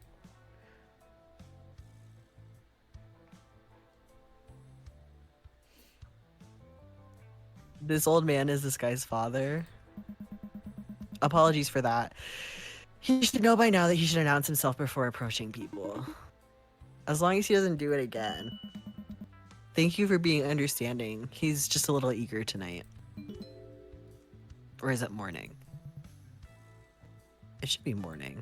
Yeah, isn't it like 4 a.m.? Yeah. Right, so who are you exactly? Are you here for the treatment center thing too? Treatment center? Is that what they're calling it nowadays? Isn't this the Digits of Eden's treatment center? The old man and his son looked at one another awkwardly before turning back to me. Sure, of course. You're here to get someone you love healed, right? Yeah, why the long pause? No reason in particular. Just had to do a little bit of thinking. Uh-oh. Normal stuff. Normal things. This guy knows about the death. But suffice to say that my son and I aren't particularly here for treatment in the traditional sense. We're not here for treatment at all. Then why are you here? That, my boy, is a bit of a secret. But it'll be revealed in due time. Anyway, I've spoken enough without giving a proper introduction. One without making your heart jump out of your chest, anyway. I'm Philip Oswald Descartes, and this is my son, Richard Descartes. Isn't Descartes like Yeah, like a philosopher. Philosophy man? Yeah. Interesting. Hi. These two were a bit more troubling than Laura and Lilith. I mean, I would say that Clyde is like jumping to conclusions, with the exception of that they clearly do know something about the game. Yeah, and also Richard has like a huge book that has like bloodstains on it. Yeah. Also, is it ring bound? I think so. Sir, did you make that? Maybe he did. He's talented. Marn, of course Marn fucking likes Richard. He's taking bookbinding classes. It's fine. Oh my god. Philip clearly knew a bit more than he was letting on. Or at least he knew something about this whole Game of Fortune business. Or maybe the Digits of Eden. I love how Clyde is like, he clearly knows something. Maybe about this. Maybe about this. But definitely about something. He definitely knows. He definitely knows Aside things. from that, he seemed a bit of an oddball. He just seems like an old man. Unlike Richard, who was hard to get a read on him. Clyde you're just making a lot of assumptions about these people. He was on the quiet side and a bit creepy. And I just got the feeling that he was trying to read me as much as I was trying to read him. Still, does that make him dangerous? Maybe he's just someone that I need to keep an eye out for. Right, I'm Clyde, and that human-shaped sleeping bag on the ground is my friend and coworker, Devin. I gained sentience after Clyde made a wish on a shooting star. If only that were the truth. Clyde You were is quite a the lively prep and a hater. True! You were quite the lively pair, and humorous at that. Richard does have extreme Nightmare Before Christmas energy. Oh god, he really does. It's good to have spirit like that. You'll need it. Ooh. We will? Oh, I shouldn't speak so out of hand like that. Just forget I said anything. At that point, if you say shit like that, you have to just own that you said shit like Yeah. that. Jack Skellington Sona. He honestly looks like Victor from The Corpse Bride. Oh my god, he really does. Like modern AU Victor from The Corpse Bride. Mm-hmm. University coffee shop. God. Point being that as long as you two have each other, everything is going to be all right.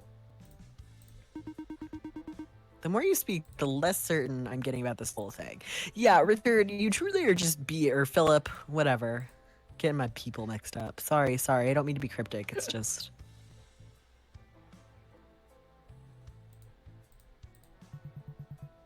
Some things are better experienced than explained. Exactly. Thank you, Richard. These two were such an odd pair that I guess it made sense that this guy is Richard's father. It was a pleasure speaking with you. I look forward to more interactions like this in the future. Weird. You're weird. Same. You're both pretty cool dudes. Cool. No one's ever called me that before. Now I have to go find my corpse bride. Gee, I wonder why. Clyde, come on, man. Clyde, stop taking pot shots at this man. Anyway, thank you for your time. Richard and Philip left with the kind of jolly pep in their step that I wouldn't have expected from such an eccentric pair. Judgmental, Clyde. Judgmental. They seem like nice people. Your definition of nice is extremely biased towards weirdos. Weirdos are the best people. They have nothing to hide because they're open about being weird. Clyde really do be judgmental and rude. From the voice of the dev themselves. That's some twisted logic if I've ever heard it. Oh, I thought that it was rather straightforward. In our brief intermission, the pair from before had walked up to us. I couldn't help but feel intimidated. The suited man was bigger up close, and his presence was impossible to ignore. God damn it, Clyde, now you're afraid of a man just because he's large? Hating on Richard for being goth, hating on this dude for being swole. He's just a hater. He's truly a hater. He's chugging haterade. Oh my god. Still, I didn't want to let myself get paralyzed by fear. These were just people. And by the way the woman was talking, they'd been listening in on our conversation. Well, Devin is like yelling most of the time, so Yeah. It's not really eavesdropping. Were you eavesdropping on us? Eavesdropping is such a harsh word. Especially since you were the one screaming a moment ago. See, this lady knows. I assumed you wanted our attention. Clyde hates all people for every reason. Well, that wasn't really a cry for your attention. Then perhaps it was a cry for help? Damn, fucking get his ass. In a way, yes. Well, the good news for you is that when it comes to protection, Everett here is quite capable. I'm not a bodyguard, you know. Don't introduce me like that. Could have fooled me, Everett. Sorry, it seems like a fun way to start the conversation. Burly man. Devin, stop being rude. Okay, Clyde. It's no insult. I know that I have a rather large frame compared to most. Besides, I'm sure she Clyde had the only meant it was- audacity to tell Devin she's being rude. Yeah. Of course, you're huge and it's kind of awesome. Thank you, thank you. The man seemed to be taking the compliment well enough, but my eyes kept darting over towards the woman, her sharp eyes surveying me from head to toe. Can I help you? Probably not, but I figured I wouldn't pass up the opportunity to have a nice chat. You seem to be having an interesting one with Philip and Richard over there. You were listening in on all that? I have good hearing, what can I say? Also, screaming. Yeah. Since you seem to know so much about us, the least you could do is tell us your name. She just said that she heard you talking to someone, Clyde. God, he's such a hater. I agree with Vera Laura, who says that Clyde is the kind of character that I would hate if they were a real person, but in work of fiction, it's fun to watch being a dick to Yeah, people. 100%. absolutely. Also, Like, Rowan, you're am right. I talking shit about Clyde? Yes. Do I love Clyde? Also, yes. It's fun to have a main character who has strong opinions. And whose strong opinions are bad. Yeah. Oh, I don't know any more about you than what you've said aloud. See? But anyway, you can call me Teresa Reinhardt. Teresa and I are on the same page. Yeah. And the big guy? Didn't you hear me before? I said his first name. I was distracted. I don't remember what you said. Tisk tisk. You need to keep your ears open. It's fine. My name's Everett Cardoza. I'm an accountant. Oh, I like him. Money and muscles. You've got it all, don't you? Chill it out. Well, my life's not perfect, but I've certainly got a lot of things under control. I truly thought he was about to be like, well, my life is perfect, so. Yeah. What's wrong, Clyde? You look like you've got something that you want to say. Yeah, it's probably more bullshit. Also, I love that she brought her accountant as a partner. To a death game? Yeah. Does she know? I assume she brought him because he's, like, very smart and also super jacked. Yeah, he is kind of the total package. Yeah. It's nothing serious. I'm just really curious about why you're here. That's the golden question. I bet you're going to be asking everyone that, aren't you? I suppose that means you're new to all this then. Yes, we're new to whatever this whole thing is. Oh, then this is going to be fun. I can't wait to see how things pan out. You're dodging my earlier question, though. Oh, that? Sorry, we'll answer that. Everett, why are we here again? Confidential. Yes, I'm really not at liberty to speak about that right now. But maybe we can later. All that build up, and you're just not going to tell us. We'll tell you, just not now. It's probably nothing that you need to worry about. I can't help but feel more worried. They also don't owe you an explanation, Clyde. Yeah. You don't know them. I can't help you with that, but things will be revealed soon enough. Thanks. Really goes a long way in making me feel that I'm not in danger. Ho ho ho. You're not in any danger here. That much I can assure you. No one here thus far had made me feel that way. Oh. Seems that more people have arrived. You should do the honor of greeting them. I love that this is her being like, get the fuck out of here. Go away. Get away from me. Since when did we become the welcome committee? Well, it's just some sound advice. You probably want to get to know people here and save yourself from suffering down the line. Jesus. Suffering.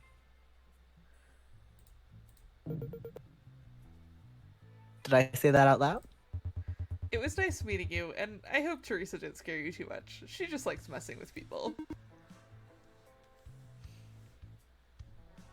Yeah, I gathered. These two. And I just imagine he's shaking his fist a little bit. He's so mad. He's like, oh. They worried me the most out of everyone so far. Everett seemed polite, but he had strength and likely wit and spade. This is an accountant, and Clyde is still like, he's maybe smart. Yeah. He's probably smart, but we can't be sure. He almost seemed like the kind of oh my god, Jesus Christ. He almost seemed like some kind of hotshot spy going on a mission. Just a fucking green screen. Lord. A mission that clearly had given him more intel than me. And Teresa, well, she just screamed danger. Just zoom in on a close-up of this woman's face. Danger! She seemed sly, cunning, and a bit too playful. Plus, I just couldn't shake the feeling that she seemed almost a bit too excited. Yeah, I feel like Clyde the entire time is doing the Arthur fist. Yeah. Did they both know we were about to get involved in this weird death game? If so, yes, they obviously knew, Yeah. Clyde. What the hell kind of preparation did they have in advance? Want to make bets on what the next people are going to be like? I'm not risking my savings trying to guess whatever weirdos might show up next. Besides, you don't even like gambling. It's not a gamble if I can tell there's going to be some weirdos in it. The first pair was a grizzled middle-aged man and a peppy young lady. And the other was a young couple that looked like they had just come back from a concert. Which, in all honesty, was a more welcome sight than the people that had shown up thus far. Jesus Christ, Clyde. Actually, was that?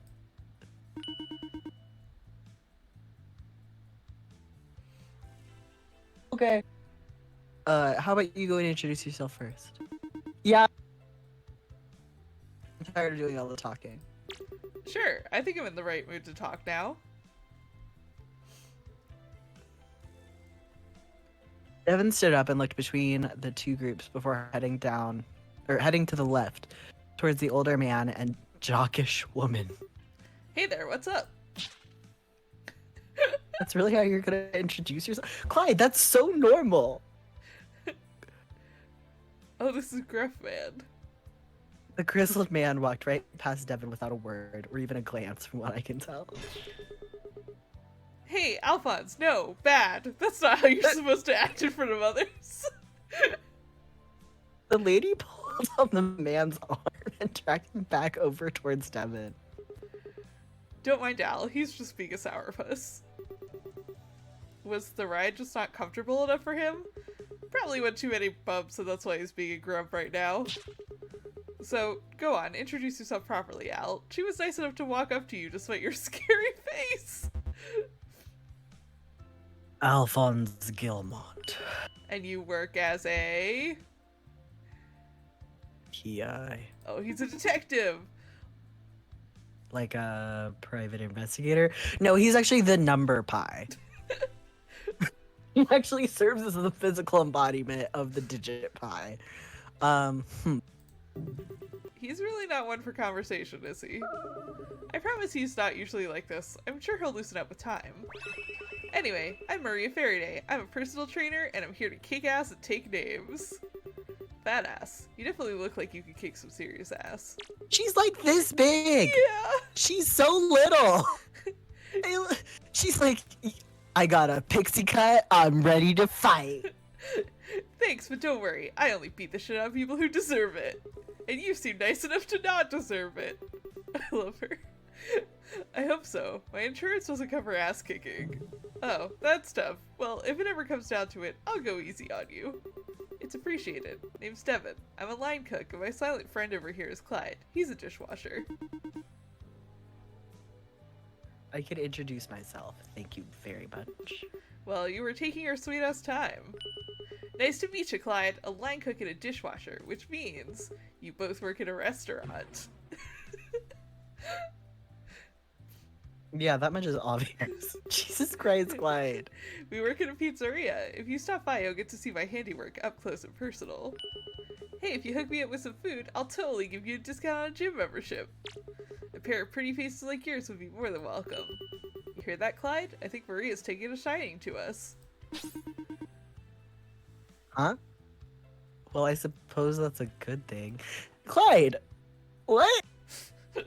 Maria giggled before being tugged away by Alphonse, who had been quietly grimacing throughout the entire conversation.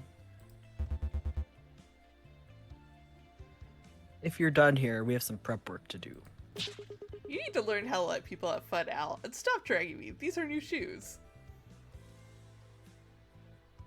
Maria continued to get pulled away by Alphonse, but she gave us a parting wave and smile before being forcefully removed from the conversation.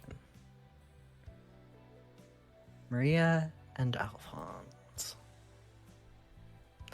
The two balanced one another out pretty well. If Alphonse was the muscle and wit, then Maria was the charm and face. Well, they were both probably the muscle. But Maria seemed well-meaning and friendly, while Alphonse was much more standoffish. Was it because he didn't want to deal with this? And what was a private investigator doing in a place like this anyway?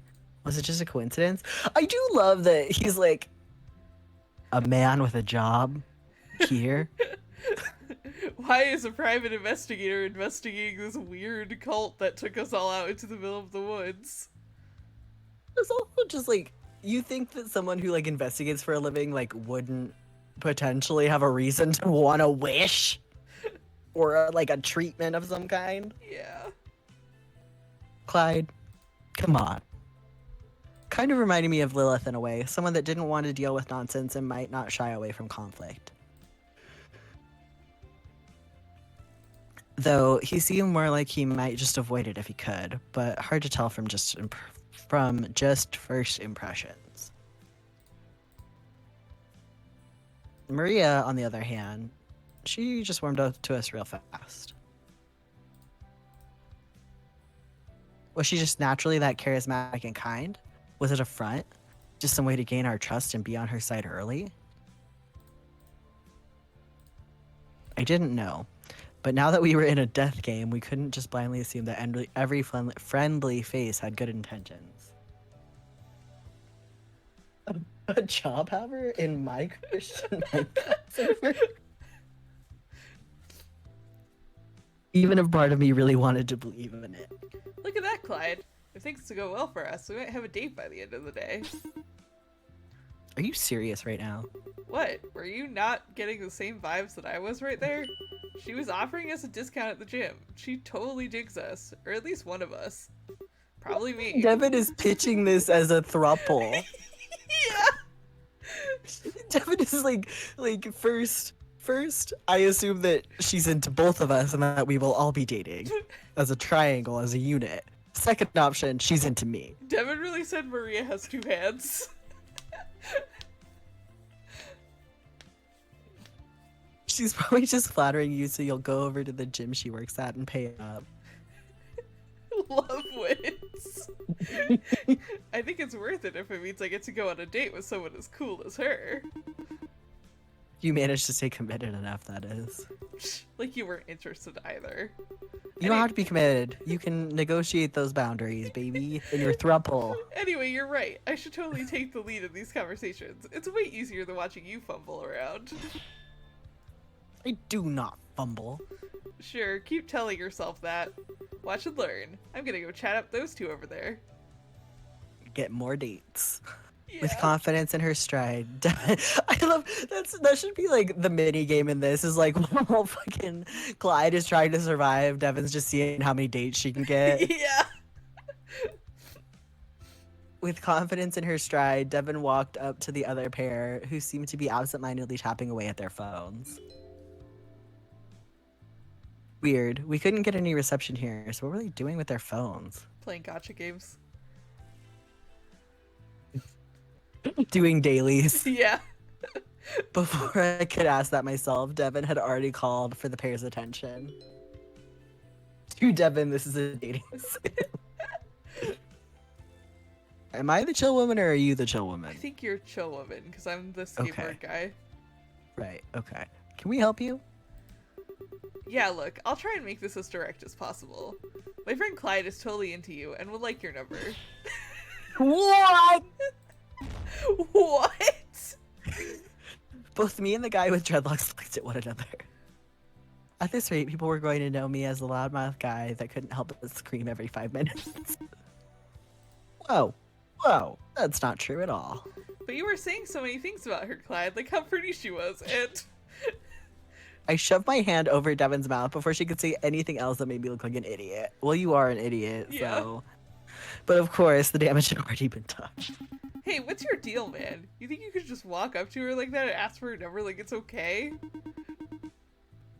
No, like I said, it's just a misunderstanding, and Devin, she...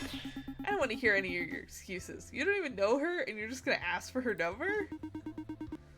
Hey man, seriously, if you just calm down for a second, I can explain. Calm down. Calm down. I'll calm down when your jaw is busted and broken. Yeah, you really can't tell people to calm down.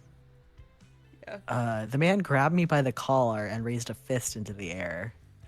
I winced, anticipating a painful blow to the face, but right as he started to swing down his hand, a voice rang out. Ah, Zeph, cool it. sorry, I right-clicked and apparently that sends you into the save menu. You're all good. It was clear, sharp, and precise. Oh god, Marn! Sorry! Precise enough to keep the man from going any further, and he let go of me. I glared at Devin, who looked apologetic, considering I almost got my jaw broken because of some dumb joke that she wanted to make to a bunch of strangers. Sorry about that. Zeph's a little overprotective when it comes to matters of the heart. Go on, apologize, Zeph. It's the least you could do after you almost punched that guy over a joke. It's just a joke. Of course it was. Do you really think that someone would just ask for my number out of the blue like that using their friend? You two are friends, right? Currently we are, but I'm starting to question if that's going to stay that way. Sorry about that. Kishi gets a whole bunch of creepy fans who try and get all up in her business. Sometimes I like to just knock some sense into them when they get a little too forward, you know? Fans? Actually, now that I wasn't being held up by the collar, these two seemed a little familiar. Kishi Mistwalker and Zeph Sphere? Oh no, they're influencers. Oh, so you are a fan then? So I do need to beat the crap out of you. Hold on. I'm not a fan exactly. I just know of you. Are you saying that you're too good for Kishi's music? Dude, can you ease up a bit and just let me talk? Alright.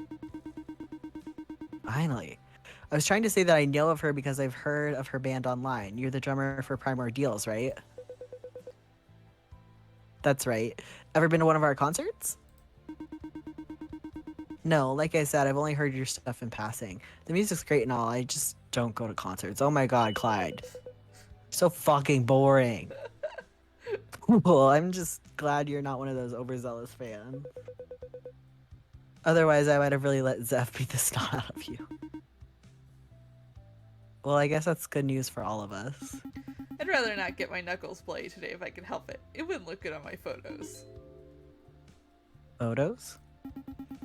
Come on, you said my full name, so you've got to know who I am, right? Yeah, you're the skateboarder Zeph Sphere, but I only know you by your relation to Kishi. You know, you two dating and all. Aside from that, I don't really know much else. You really don't know who I am? He's an influencer. He is an influencer. He's an influencer, Clyde. I mean, sure, he's a skateboarder and he's been bringing the sport back into the public light, but he's more or less known for his endorsements and good looks. Still, it's kind of weird. I wouldn't have expected the two of you to be here. Like, you're both probably rich, so can't you just, like, pay for whatever treatment you need? Treatment? What the heck are you talking about? We can't possibly not have influencers in the death game. Imagine the Yeah. views. Never mind. I feel like I'm going to talk myself into madness if I keep asking that question. You've probably got your reasons for being here, right? That's right, but we don't really feel like going into detail about it. Yeah, obviously, no one wants to. Clyde, I'm starting to get the feeling that the treatment center was a ruse all along. Isn't that right, Zeph? Yeah, we've got our reasons for keeping mum. You probably don't have a reason to worry. Unless... Zeph leans in closer, staring me in the eye for a few seconds before leaning back. Never mind. You're probably not with them.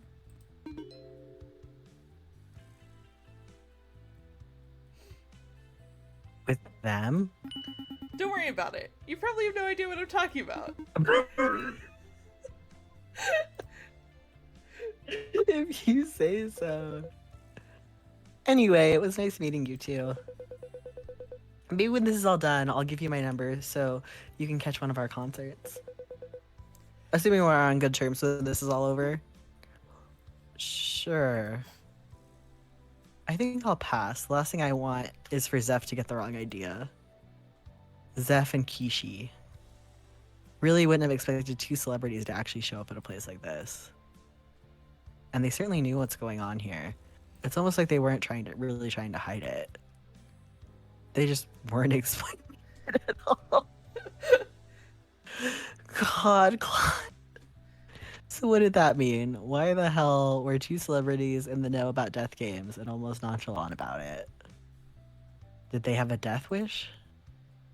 No, at least I didn't think that's why they were here. Clyde, I don't think anyone willingly participates in a death game because they want to die. Yeah.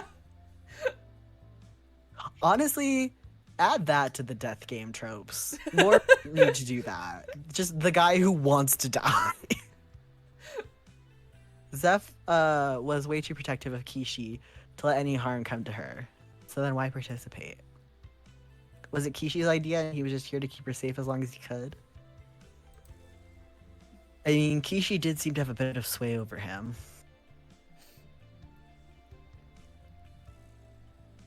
Look, already en route to get at least 2 numbers by the end of the day. And she seemed completely at ease, almost relaxed when we talked. Hi, I'm Barry, and I joined this death game to die in a cool way. I thought it'd be funny. Was it just because she knew something that we didn't? Marn, when we make our death game, we have to have a suicidal character.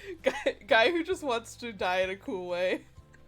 Guy who wants to die but can't do it himself, so he joins the death game. God. And doesn't die.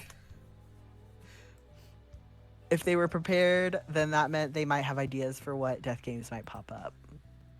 That could be useful if I were to join up with them, or a detriment if they became opponents. Oh my god, Marn, interstitial death game, and we have Dazai from fucking Bungo Stray Dogs. Yeah.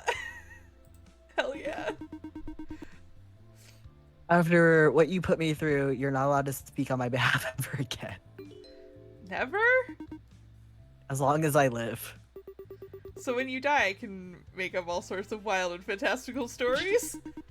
Sure, go nuts. I'll be dead, so I won't care. I watched as the final pairs approached, and out of all the people I'd seen thus far, these two pairs seemed to have the least in common. Is this his mom? Oh my god, I bet it is. The first was an elderly woman. Elderly, Clyde. I don't know about elderly. The first was a quote-unquote elderly woman who seemed composed, and a young man looking more confused than anything else. Mom, please come pick me up for the death game. I'm scared.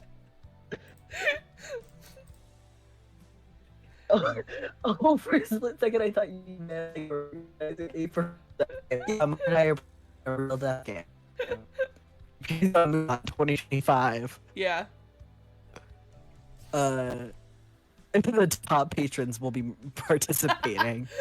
We did say that we're gonna figure out how to do our own Fortnite matches so that our patrons could hunt us for sport. We were trying to figure that out recently. I think instead of them hunting us for sport, we put them in a death game. Okay, that's also run by really us. And the second pair was a sullen young man and the cheery man outshining him. They have wrinkles. They're at least 75 plus. Left is the embodiment of every fan design of a podcast. True. That's Wheatley from Portal. I approached the two men who were talking amongst themselves before they noticed me and looked over. Well, that's a new record. What's it been? Less than a minute? Excuse me? It's a new record for how much time I've stood here, before someone was simply captivated by my beauty and charm. I like him. Perhaps it's the moonlight, or maybe it's this beautiful clover field, but romance is the air, and I can't help but entertain those who search for it. Damn, we're gonna get another number! Hell yeah. What was with it? What was it with people getting the wrong idea whenever I walk up to them? Sorry, you're not really my type. Damn. Devin said no. Devin, shut it down! That's what they all say when they want to play hard to get, but I know that I'm a commodity. Few can afford me, but many covet me. To have this kind of self-confidence. Yeah. Clyde, I made a mistake. I think we should have gone to the old lady first. Yeah, no shit. And who am I speaking with on this fine early morning? I'm Clyde. Devin. She's Devin, and he's just Clyde. What wonderful names. I'll be sure to etch them into my memory, as I hope you'll etch mine into yours. You never introduced yourself. I'm just getting to that, Grant. I know more about this than you. I was just saying that. If I wanted your opinion, I would have asked for it, now wouldn't I? Let me ask you, how many dates have you gone on in the past few years? Wow. Jesus! 0.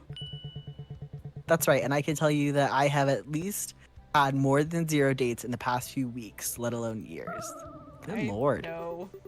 Hey, don't you think you're laying into the guy a bit much? You're not really making a good case for why either of us would want to date you, man. Winner of the first Moonshot Death game gets to be in the second Death game with all the Moonshot hosts. Yeah. I just assumed that they were together.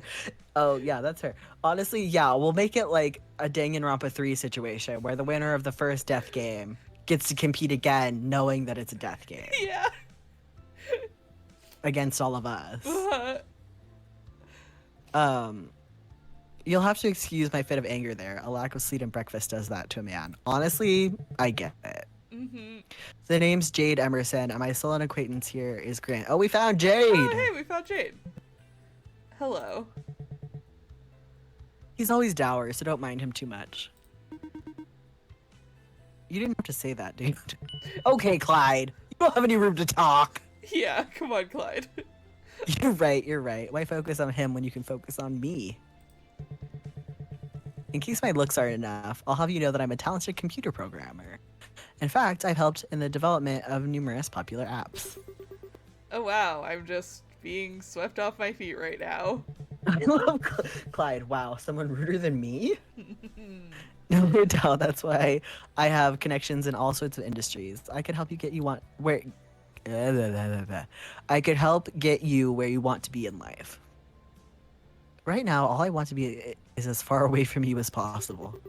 Thanks, but I'm pretty comfortable taking things slow and steady right now. I don't think I'm ready for some of the big responsibilities that would come with a promotion just yet.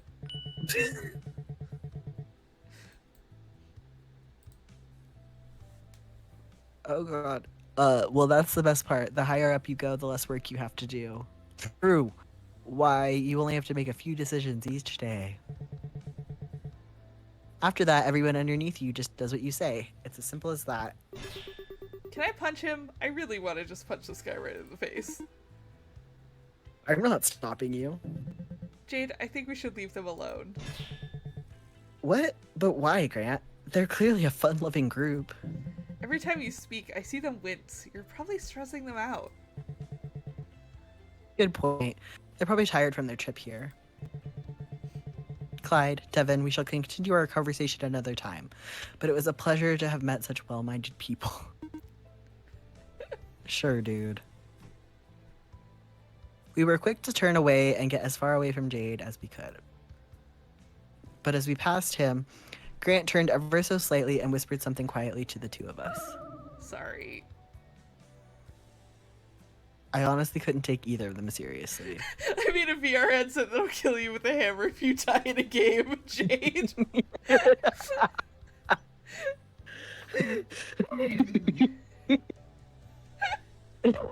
Jade seemed way in over his head. I couldn't imagine him as serious competition. Like, he's the guy who dies first in a horror movie because everyone hates him. A lot of pot calling the kettle black there. Yeah. Fucking Clyde. Jade made the Hammer VR headset. Jade absolutely made the Hammer VR set. We couldn't use tropes as a valid reason for why he might be a weak competitor. He might have hidden talents. Or maybe he will find some people to charm. Sure as hell won't be me or Devin, though. As for Grant, he seemed a bit quiet and meek. just like Laura. But it seemed different. Like he was just kind of sad. Did he have the willpower to get through a bunch of death games, or was he going to fold easily? Maybe that's why he was sticking with Jade. The guy oozes charisma and confidence. Maybe he needed someone to lean on. In that case, maybe he was dependent on Jade and might become too needy to get through some of the death games. Good lord, Clyde! Wow. Sorry, Clyde, but I can't stand people like him for more than a few minutes. And that guy was really pushing it. Well, let's just hope that the old lady doesn't pose as much of an issue to you then. As we walked over towards the older woman, we were stopped by her partner as he suddenly stepped between us, staring at us with wide, curious eyes. That woman is maybe 50. Yeah, come on, Clyde. Excuse me. Can you maybe take a step back? 1 second. I just gotta get a good look at you. Hey guys, give the guy credit. He's just trying to find some little faults to take advantage of, you know, because death game. Do I think that Clyde's terrible judgmental personality is going to be useful in the death game? Yes, I do. Is he still terrible? Yes. He started circling us like a piranha. No, at least piranhas are scary. Fair. This is clearly a 144-year-old woman again. This guy just looked us up and down like a doctor inspecting a patient. Nothing innately magical about you, which is a shame. Magical. What? Hey, I'll have you know that I'm plenty magical. I made $50 disappear out of Clyde's pocket once, and he never found out. Wait, is that where my money went? Petty theft is not the same as supernatural powers. You're not some kind of supernatural creature, you're not a possessed entity. No, you're just human through and through. Are we supposed to be something else? Well, I suppose you're not, but I had a feeling that someone here would be of magical stock. Maybe I shouldn't have gotten my hopes up. This lady is Betsy Ross from 1776. Before the young man could continue, the older woman behind him lightly tapped his shoulder and shook her head. Now's not the time to indulge in your fantasies. The young man took a deep breath and sighed before rolling his eyes. Fine, but I'll keep my eyes, ears, and nose on the prowl for even the faintest scent of magical energy. Fucking dork. Clyde, I think this kid's got a few screws loose. The boy is of sound mind. He's just more vocal on his spiritual and mystical beliefs than most. Hey, who are you calling boy? I'm 20. I'm an adult in every way, shape, and form. And I'm 100. Of course you are, William. But be that as it may, you're still quite inexperienced in the realm of things that are beyond human comprehension. Are you some kind of priest or something? No, I am an author. What's your name? Or your pen name? You sound like you must write about some wild stuff. There's nothing wild about what I write, but most of the books that I've published would be considered occultist material. Things about spirits, other realms of existence, the purpose and nature of our dreams, planes that we can only perceive with our souls. Sounds wild to me. I mean, I can't even imagine that sort of stuff. None of it, Devin, you can't imagine any of it? You still haven't given me a name, though. My name is Elizabeth Colombo! But my pen name is Umbra Dre. And this young man is my student, William Morris. Oh, they're fucking. You probably don't know her, though. You two don't look like the types that can afford the stuff she writes. I bet you don't even know where you could find it. What does that mean? It means that you'd have to buy it on the starlit market, which is hella expensive, and you two don't look all that rich.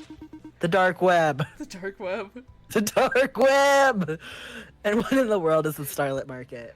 I appreciate how much chat popped off for Columbo. It's a section of the black market. We know our audience. Yeah. It's a section of the black market meant for occultists and magical stuff. You can buy The Ashes of a Vampire, a book that translates Fae texts into human language, amulets that will let you dream in other realms. Wow, no wonder I haven't heard of it. That stuff sounds like a total load of bull. It's not bull, it's mystical and spiritual. You tell him, Elizabeth. Dark web super secret occultist fanfic brother. She came with William in a Pugot. You can't force someone to believe in something. If it's difficult to convince people of something that sounds so fantastical and foreign. But if that's the case, then why the heck are they here? Is there something mystical about this whole place? Don't get me wrong, it does have a pretty chilled, relaxing vibe, but I don't see any fairies or pixies offering me acorn tea. Rowan, I agree, William is the kind of guy who buys curses on Etsy. Are you serious? You don't know what this whole place is about? It's a treatment center? Clyde, it's a treatment center. Are you an idiot? A treatment center? Where? Do you see any buildings or doctors nearby? If you thought this place was some kind of treatment center, then there's something wrong with your head. Maybe you accidentally walked through a field of brain jackers. Elizabeth, I don't know if these two are safe to hang around. They clearly don't know what they've gotten themselves into. Oh my god.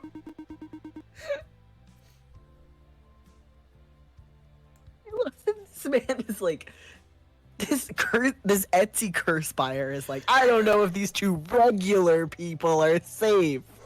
These two normies. They don't know what they've gotten themselves into. Fucking William. Well, what the hell have we gotten ourselves into since you're so smart? Simple. This place is where... He was silenced again as Elizabeth put a hand on his shoulder and brought a finger to her lips. Hush, child. You won't have to convince them of anything soon enough. That's true. As chat pointed out, upon meeting a deity, it'll probably be easier for Clyde to believe. Am I the only person here who doesn't find all the cryptic messaging a little alarming? I understand why you might be alarmed or uncomfortable, but I can assure you that you're in no danger. Yeah, honestly, you could have picked a safer place to have this treatment thing, or whatever you're calling it. But this is all... But all this is... But all of this is best understood through experience, suffice to say.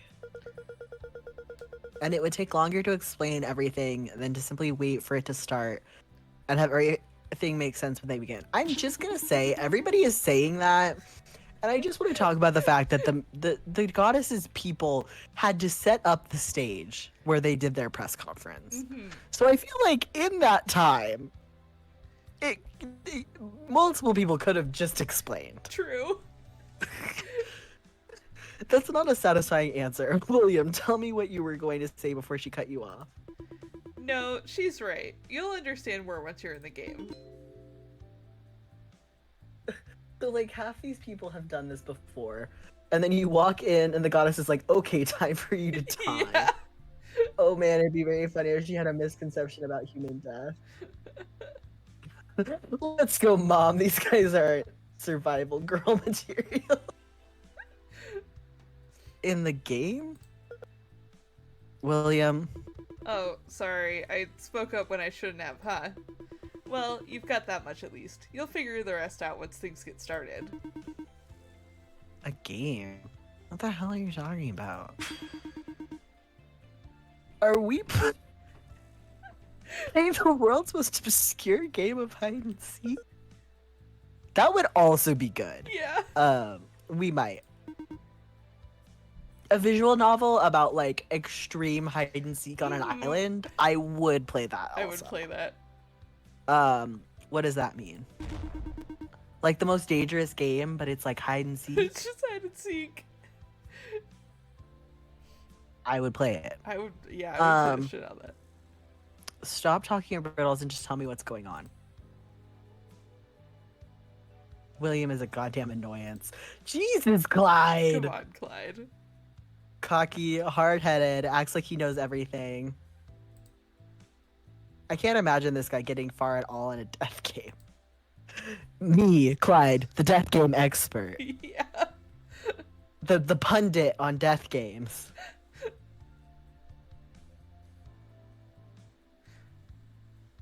Um, unless he's just acting like a fool, in which case, good on him. If not, then he's going to need some serious help to get anywhere. Which is probably why he's paired up with his teacher.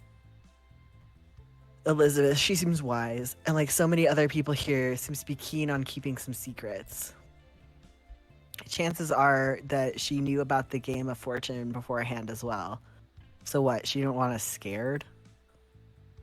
What does an old lady get out of us being in the dark? Or anyone for that matter. What does this geriatric bitch get from keeping us in the dark? Plus, there was that weird thing about her works being on some starlit market. Obviously, these two knew a thing or two about occultist material. I guess the Game of Fortune fit in that way. But on the bright side, they both had exploitable weaknesses. William and his overconfident, cocky nature. Elizabeth with her old, frail body. Jesus Christ, Clyde. Come on, dude. Her withered, shriveled form. This fucking ancient crone. It might be rude to look at them purely for their weaknesses, but I need to ensure my survival through any means. Basically, raise it with arms and legs. Yeah. And then we got put into that ceremony section. I will simply overpower this infirm woman. Like, I think this would also be my strategy in this situation. Yeah, It's just so funny. The guy is such a hater. she's also not that old. She's like 50. She also doesn't look very frail. She's like No, pretty yeah. solid. A lot of variable threats, but nothing that's impossible. I would also be seeking the nearest old person to kick me out. Everyone knows that this is the first thing you do in a death game. You find the oldest person there and kick your ass. You know, Danganronpa taught me. You find the oldest You person find there the and you beat old them man. up. And you beat them up.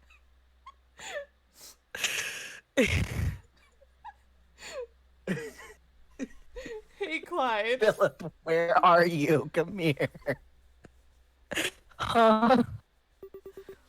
Get your head out of the clouds. Oh, guess I got lost in thought there.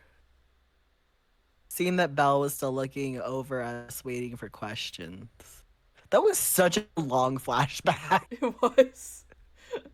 But everyone was silent. Like, can you imagine? He just went over his introduction to like 6 people while Devin just like stared at him. Yeah, he was he had to remember everybody's names, so he just stood there staring into space for like 15 minutes. Imagine assaulting old people. Oh my god. But everyone was silent aside from Lilith, who was still comforting her sister. And with that confirmation, Belle nodded and began to float up. Well then, let's not waste any more time. Let this round of the Game of Fortune commence. She snapped her fingers once more, and a blinding light filled the room. Before we get started, why don't you take notice of this little clover icon on the right? I've added a little... It is from the Giver Society. God. I've added a little profile tracker so you can learn about each of the players. Oh, the profile tracker isn't there yet. Thank you, Dev. Oh, and this is just for you, not for Clyde or Devin or anyone else to know. It keeps track of some basic information. The profiles are also accessible in the options setting. And after reaching an ending, why not check again and see if there are some special notes around? Anyway, good luck and good fortune through this deadly game. Oh, interesting. So we get different notes on the characters based on the ending. He's the Giver Society.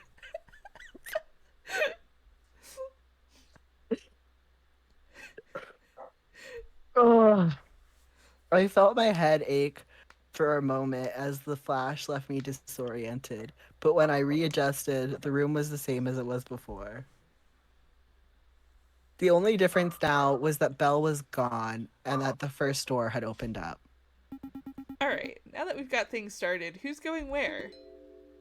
Huh? What, were you not paying attention?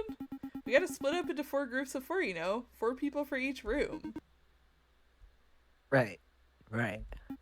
So I was asking where people wanted to go. Any room preference or anything like that. Maria and I will be going into the last door. What? How are you gonna say that without asking me first? Well, do you have any better ideas? I mean, if you want to go through the last door, then fine, we can go through the last door. If that's the case, I'd like to accompany them. Teresa, would you care to join me? That's fine by me. I'd like to get to know a little more about the competition, to be honest. Awesome! I'd like to get to know you two as well.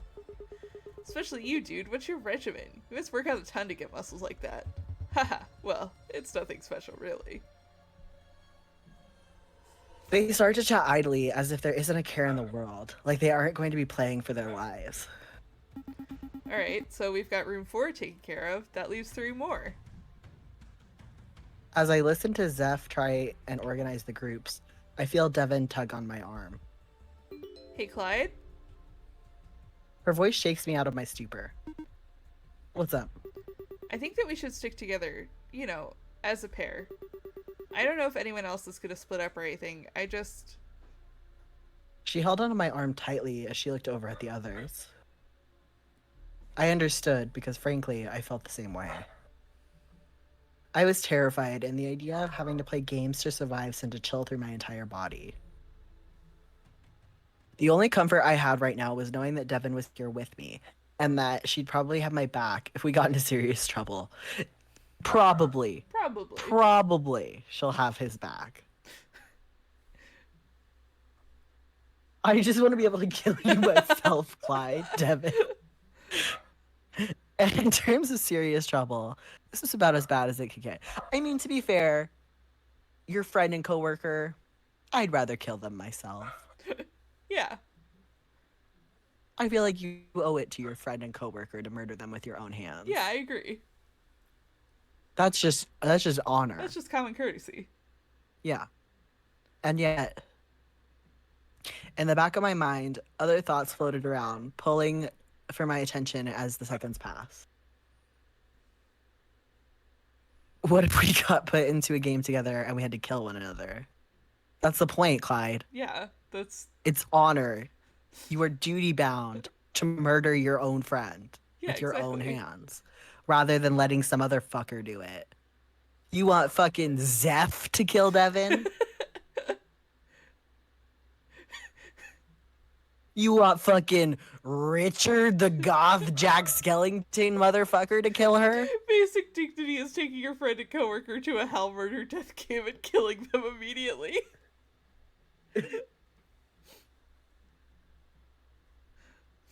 I love. It'll be way more awkward if you go into a room where you don't know anybody.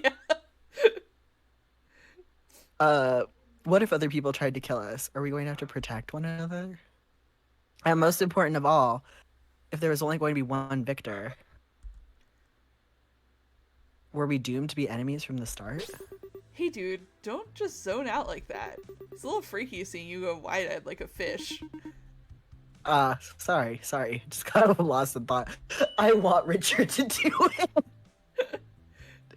The flowchart has been unlocked. Ooh. You can access it from the options menu or from the main menu. Whoa. Flowchart. Whoa. Oh, okay, so this is the very start of the game. Clicking on an icon will jump you off current scene. Oh, That's a okay. lot of question marks. That's actually really cool. So this will like take us. I think this will like take us back to any choice that we have to make. Oh, it's like AI Somnium file shit. Mhm. Okay, cool.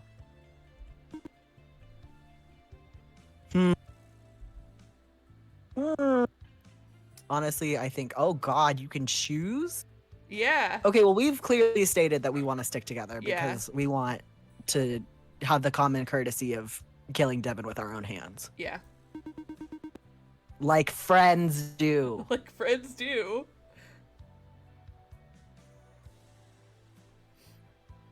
We should stay together. We can watch over each other. The tension that locked Devin's face washed away as she heard those words and let out a heavy sigh.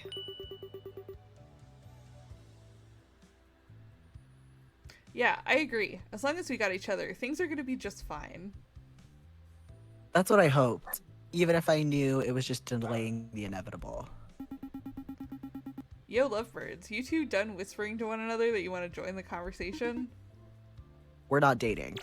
I'm gay. Tweet, tweet. Clyde immediately. I'm gay. She's not good enough for me. No one is. I hate everyone. Don't encourage him. Like I said, feel free to join in on the conversation at any time. So, anyone got any room preferences or pairings or anything at all? Laura and I are going into the third room together. Lilith was still holding Laura in her arms. She wasn't crying or murmuring anymore, but she still seemed shocked by the whole snake incident. Yeah! I'm not going to debate anyone on it either. We need time. Clyde would hate to love. Alright, so Laura and Lilith will go into the third room.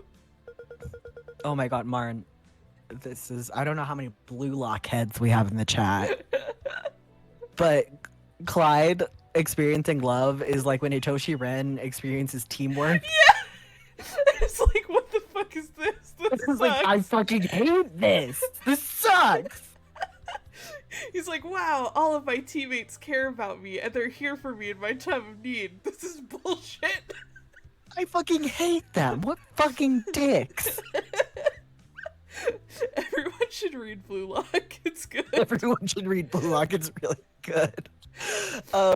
If that is the case, William and I will enter the third room with them. Seriously? I don't want to have to deal with that loudmouth. Shut up, William, with your rat tail. Well, if that's the case, you're free to go and be with whoever you want to. I am not your mother. You're free to do whatever you want. I didn't say that I wouldn't go along with you. But couldn't you have picked any other people to group with? Wow, they are fucking. I just want everyone to know that this young man is fucking his teacher, who is apparently 100 years old. Of course, but I have my reasons. Whatever. Hey, Zeph. William fucks good, bad at everything. I don't believe that William fucks good. I believe that he fucks enthusiastically. I don't believe it's good, but I believe that he aims to please. Me and Clyde don't want to be in a group with Jade. You wound me with your words. Are you saying you wouldn't like to participate in a death game with moi? Absolutely not.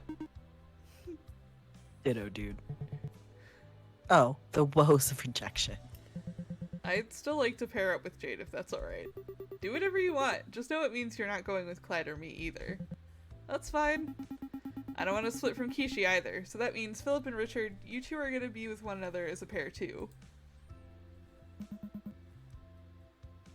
That's completely fine with me. Seconded. All that's left then is to decide what doors we'll be going through. Kishi, what are you feeling? Door number 1 or door number 2? Door 1. Any reason why you wanted that door? It's the one that's open right now, which means that if I survive the game, I'll be one of the first to finish the round. Jesus. Is that important? I don't think so, but I do like being first. You can say I'm a bit competitive. I love that. I don't think so. And yet, I could fix William. Stop. I'd like the second door. Having to do the first door with all that pressure on me to perform well, that's scary. You don't have any need to worry. It's not like people will know how you did until after they finish their own games. It's not like people will know how you did, except for the fact that you'll be dead. Yeah. Well, if I die, it'll be super obvious when people move on to the next round. And yeah, at least if I'm second, I won't be like the first death people talk about. That's a terribly pessimistic way to go about this. Do you really think you're gonna die no matter what? Well, you got your choices then. You can go with me, Kishi, or Richard and Philip. I just want to point out that statistically, he probably is going to die. Mm-hmm. Just with it. I'm not great at math, but I do know that this is a numbers game. Devin, you don't care between these, do you? Nah, I think they're both pretty cool. Oh god. Who do you want to go with? I vote for Zeph and Kishi, I think. Yeah, I'm good. I'm good with that.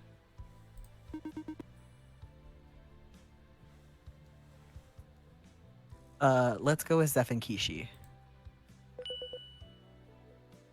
Flattered by the choice. Well, can you blame them? We are pretty damn awesome.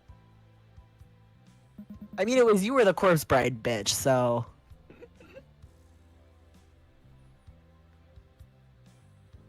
Until I win and wish for immortality and then play this again.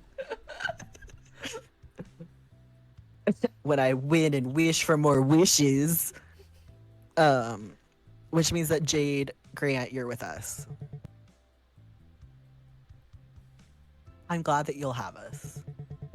Hopefully we won't rub off on you as poorly as we did with Clive and Devin. You know, I don't think they dislike me as much as you think they do. It was a joint effort on a bad first impression, Grant. Don't try and pin this all on me. I think I'm starting to see why you might be seen as irksome. See, now it's spreading to others. Don't blame this on me. With the groups decided, Zeph and Kishi walked over to the first door and waited for Devin and me to follow. Oi, you two. No point in waiting around. Let's get right to it. Death game, death game. My stomach was curling into knots. I wanted to wait as long as possible. I didn't want to see what lied beyond these doors. Do they have snackies in this lounge? Probably. I hope so. Well, we know that Clyde has snacks in his bag, if nothing else. That's true. 'Cause he did mention that brought earlier. snacks. Oh, so then we can choose to go back and pick Yeah, so we Richard can choose. and Clyde. Yeah, we can choose to go back and pick Richard and Clyde. We can also go back and choose if we want to split up, which leads to like a bunch of other paths. Holy shit. Yeah. Well, hope the Moonshot audience is ready to enjoy Marn and I streaming this for the next year. I was gonna say we're only going for like a couple hours today, but like we'll come back to this, I hope. We also gotta come back to your turn to. Oh god, I skipped. Wait, how do I go back? Oh god. Oh god, oh no. Oh, roll back. There we go. Because Jade probably isn't Jade when he's hungry.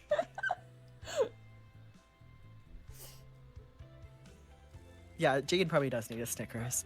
My feet felt like cement. It was hard to even take a single step forward, knowing that my death might just be a few minutes away.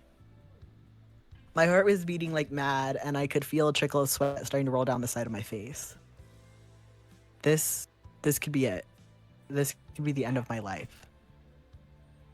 Okay, but at least you're dying fighting for like someone you care about, right? Yeah. That's like a good thing. That's like a better way to go than most people.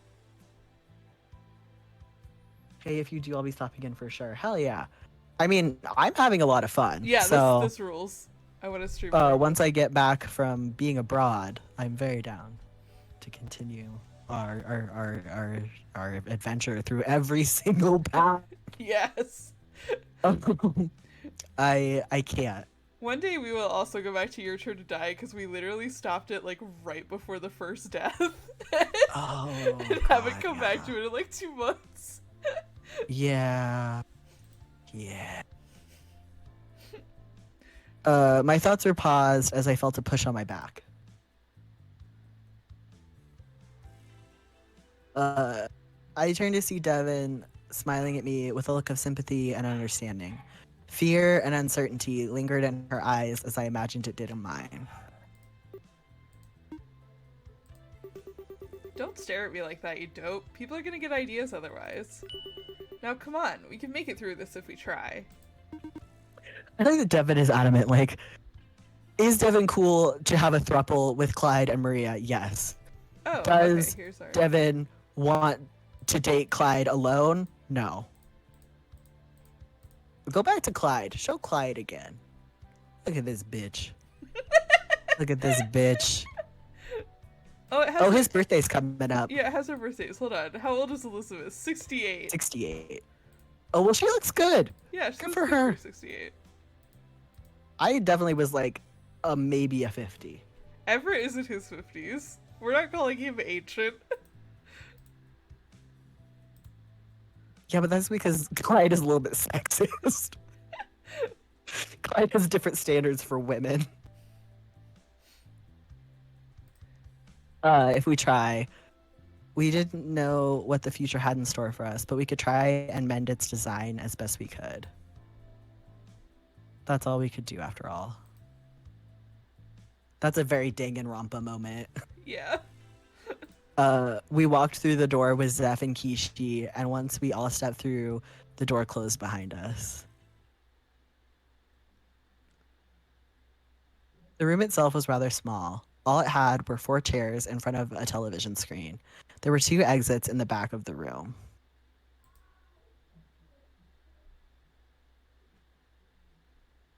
It was unnerving, but everything up to this point had been. Hey, why is there a television here? So we can watch the game! Is there something wrong with the television? Well, didn't those Stitches of Eden people say the electronic devices wouldn't work in a place like this? It's a god TV. Yeah, it's Magic TV. Come on now. Yeah, it's Bell's TV. They did say that, didn't they? Devin pulled out her phone and frowned as it seemed unresponsive. Dead, and I know I had plenty of battery life before we jumped through the magic door. Sure hope my warranty didn't expire. Well, maybe it's not an actual television, or maybe Belle has her own rules about this place that lets her decide what electronics are allowed to work and which ones aren't. No point in splitting hairs over simple stuff like this. Bell Fiber Direct, it's got all the bells and whistles. Incredible. Great work, chat. As if on cue, the television flashed a few times, emitting static before a clear picture of Belle on the screen waved a hand towards us. See, it's Belle's TV. She's literally in the TV. That's precisely it, Zeph. This isn't really a television. Not in the technical sense anyway, but if it looks like a television and acts like a television, it might as well be one, right? I figured that using something a little more technical might make things go smoother. Gotta keep up with the times after all. Seth smiled and turned to face Devin. See, what'd I tell ya? I guess this place's weird, funky rules just let anything happen. Whistles is the god goddess in the next game. Anything can happen, you're correct. So let's get right to it and set your game up. She's the GM. Belle's fucking escape room company. God. That should be the DLC. It's just Belle running an escape room. So how exactly is this going to work? Simple. First we determine what kind of game we're going to play. You remember them, right? 2 versus 2, 1 versus 3, 4-player dilemma, and all for one. Alright, chat, say it with me. Death Mario Party! Death Mario Party! Death Mario Party! After the game type is selected, I'll randomize the teams if there are any. Then finally, I'll tell you the game you'll be playing, the rules, and then you'll start. Nothing special, right? Everything's going to be going through it, so make sure you memorize this, as best as you can anyway. She giggles before recomposing herself. I don't want to spoil Alice in Borderland, but I have a feeling that this is gonna be the first game in Alice in Borderland situation. All right, first things first. What type of game shall we play? Isn't a death game just an escape room with more murder? It can be. It's one of those like a rectangle is a square, but a square isn't a Yeah, rectangle things. yeah. The television screen started to shift between 4 screens, each showing one of the types of games. Hi, Mina. My eyes were glued to the screen. Were glued as the screen flicked from one image to the next. It truly is Mario. I was trying to stay optimistic. After all, there were a lot of chances that Devin and I could be paired together or that we'd be able to at least survive together. I was running each option in my head, hoping that fate or something would look favorably upon me here. Damn, it's really going to be the first game and he's going to have to kill Devin. Yeah, this is a fucking Alice in Borderland situation. I knew it. All we need is a battle mini game where you get to wager coins. Honestly, I can't wait for Belle to start handing out stars. Yeah. My hopes were answered when the screen stopped, showing one person playing against 3 others. Okay, but how is that your hope? Because what if it's you versus her? Yeah, exactly. It looks like we'll be playing a 1 versus 3 game. Let's see who's on what team. We all looked nervously at one another. No matter what kind of team orientation there was, one team was going to be split. I just didn't want it to be me. Please don't be me. Please. Clyde versus Devin Zavakishi.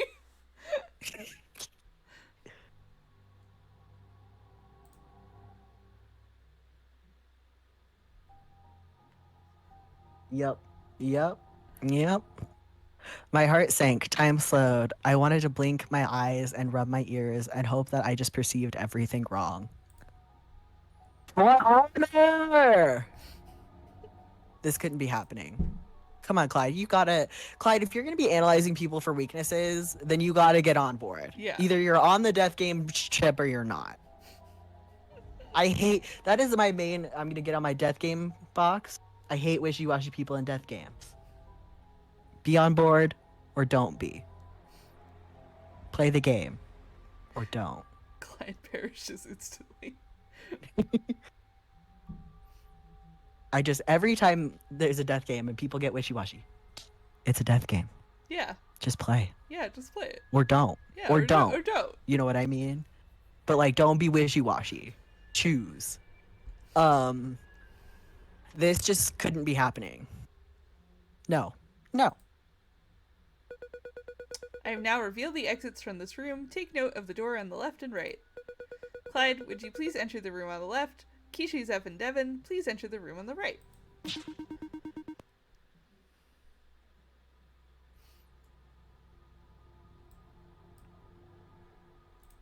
No, Belle, you've got this wrong. You can't. You can't split us up like this.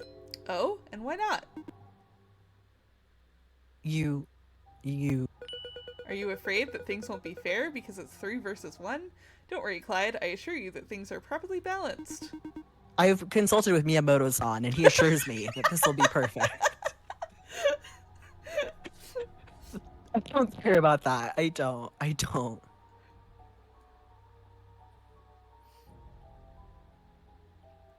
I gritted my teeth as I stared at the screen. I don't want to kill Devin. Well, Clyde, that's your choice. If you don't want to kill Devin, you don't have to.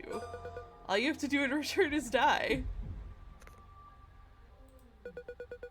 That's how these games go. You either live or you die. And if you want to ensure Devin's life, all you have to do is die and let the other team kill you during this game. Simple enough, isn't it?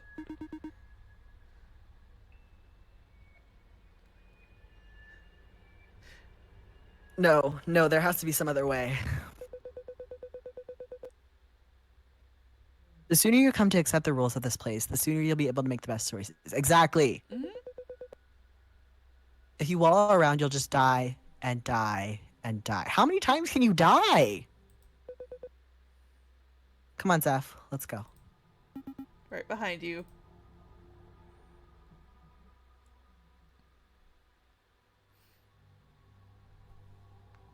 I think Kishi left through the right door, not bothering to spare me any other words. Technically speaking, Vera lore, every death game is a death game where you win by not killing. People don't usually win by killing in That is death games, true. actually.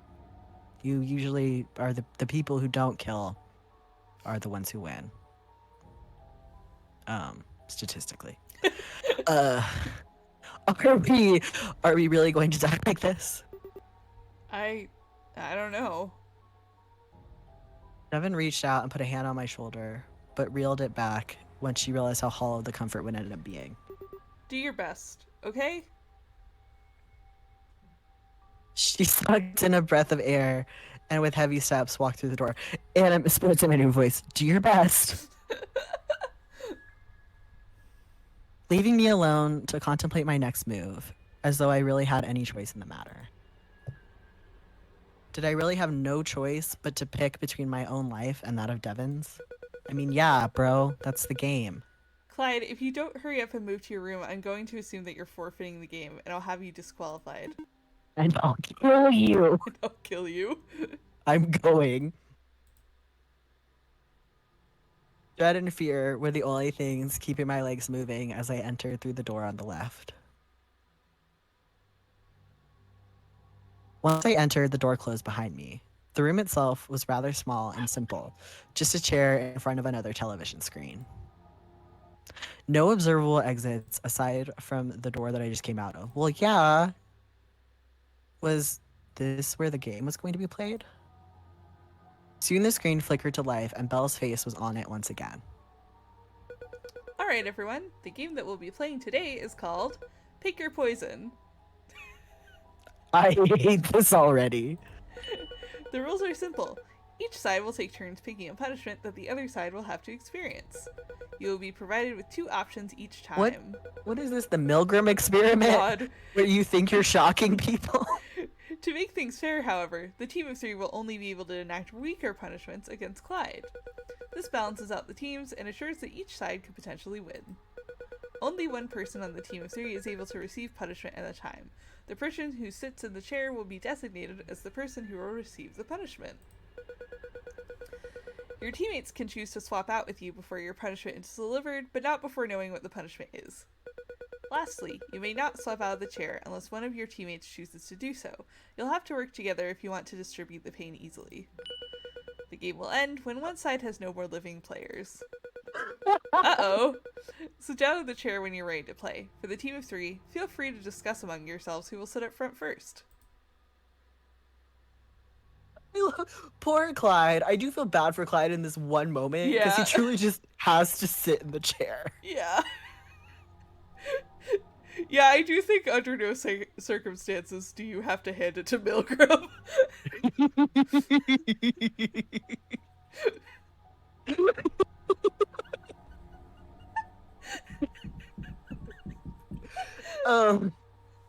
I did as I was told, sitting down in the chair and watching his Belle stare directly at me from the screen for a few minutes. Oh, that would be awful. Yeah. Before she nodded her head, seemingly pleased by whatever was going on in the other room. He does have my sympathy in that he has to just sit in the chair and stare at Belle. Yeah. Alright, seems that you're all set. Let's get this game started. As she spoke, metal locks on the chair activated, keeping my legs and torso in place in the chair. Good lord. The screen changed to show what I assumed was a live feed of the other room, with Devin sitting down in a chair with Zeph and Kishi sitting in chairs just behind her. She looked pained, understandably so considering the circumstances. But why was she the one sitting before me now? If the game is to kill your opponents, doesn't that mean that they should put someone who's willing to kill me? Devin wouldn't want to put me in harm's way if she could help it. Zeph and Kishi should be up front, switching among themselves if they thought then anything was too risky. I'm suspicious as to why she would have to lock you in the chair. Yeah. Well, I feel like if you're the only one on your team and you have to play until someone dies, then you would have to be locked in the chair, right? Yeah. I'm not saying I'd be great at this, but I would be pretty good.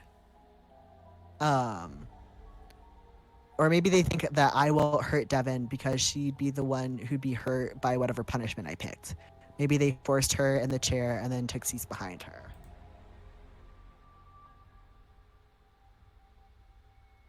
She's a goddess. Why would an apparatus be necessary?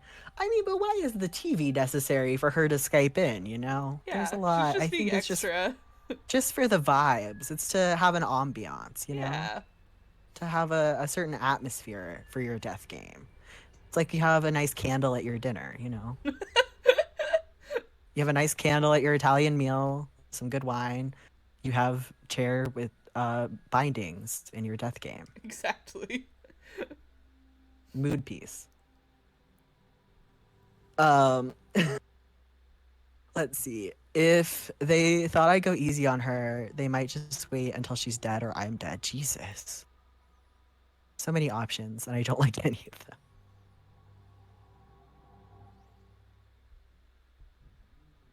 Yeah, death game and chill. Martin, that's an alternate name for our death game podcast. That's really good. But Belle didn't give me any more time to think. Round 1, start. The upper right part of the screen showed 2 images, a lightning bolt and a syringe of some kind. Oh, man.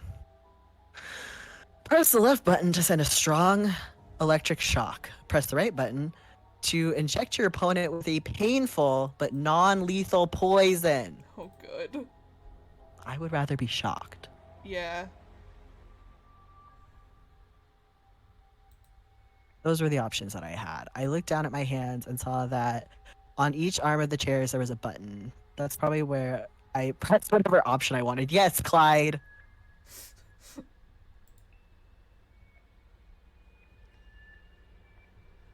As I was thinking it over, Devin looked up at me through the screen.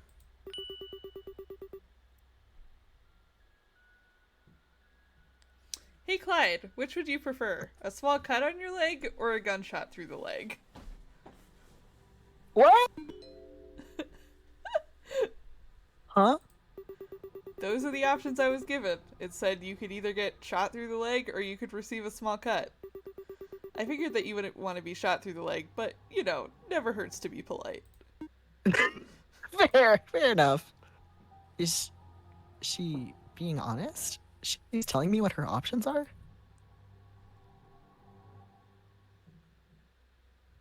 Is this a kind of trick, or... Clyde, hello? Is this thing not one way? No, it is. I can hear you. Just pick the small cut, please. Sure thing. If it were me, I would have chosen to shoot through the leg, you know? Yeah, well, nobody asked you. Just saying, I think it would be badass. Devin rolls her eyes and then looks back at me. I do love the notion that Devin's strategy is just to be stronger. Yeah. So, what do you... I will simply not die. Yeah, well, I would simply not die if I was injected with poison. Like, sorry, I'm built different. Yeah. And I'll just live. So what are you gonna pick for me?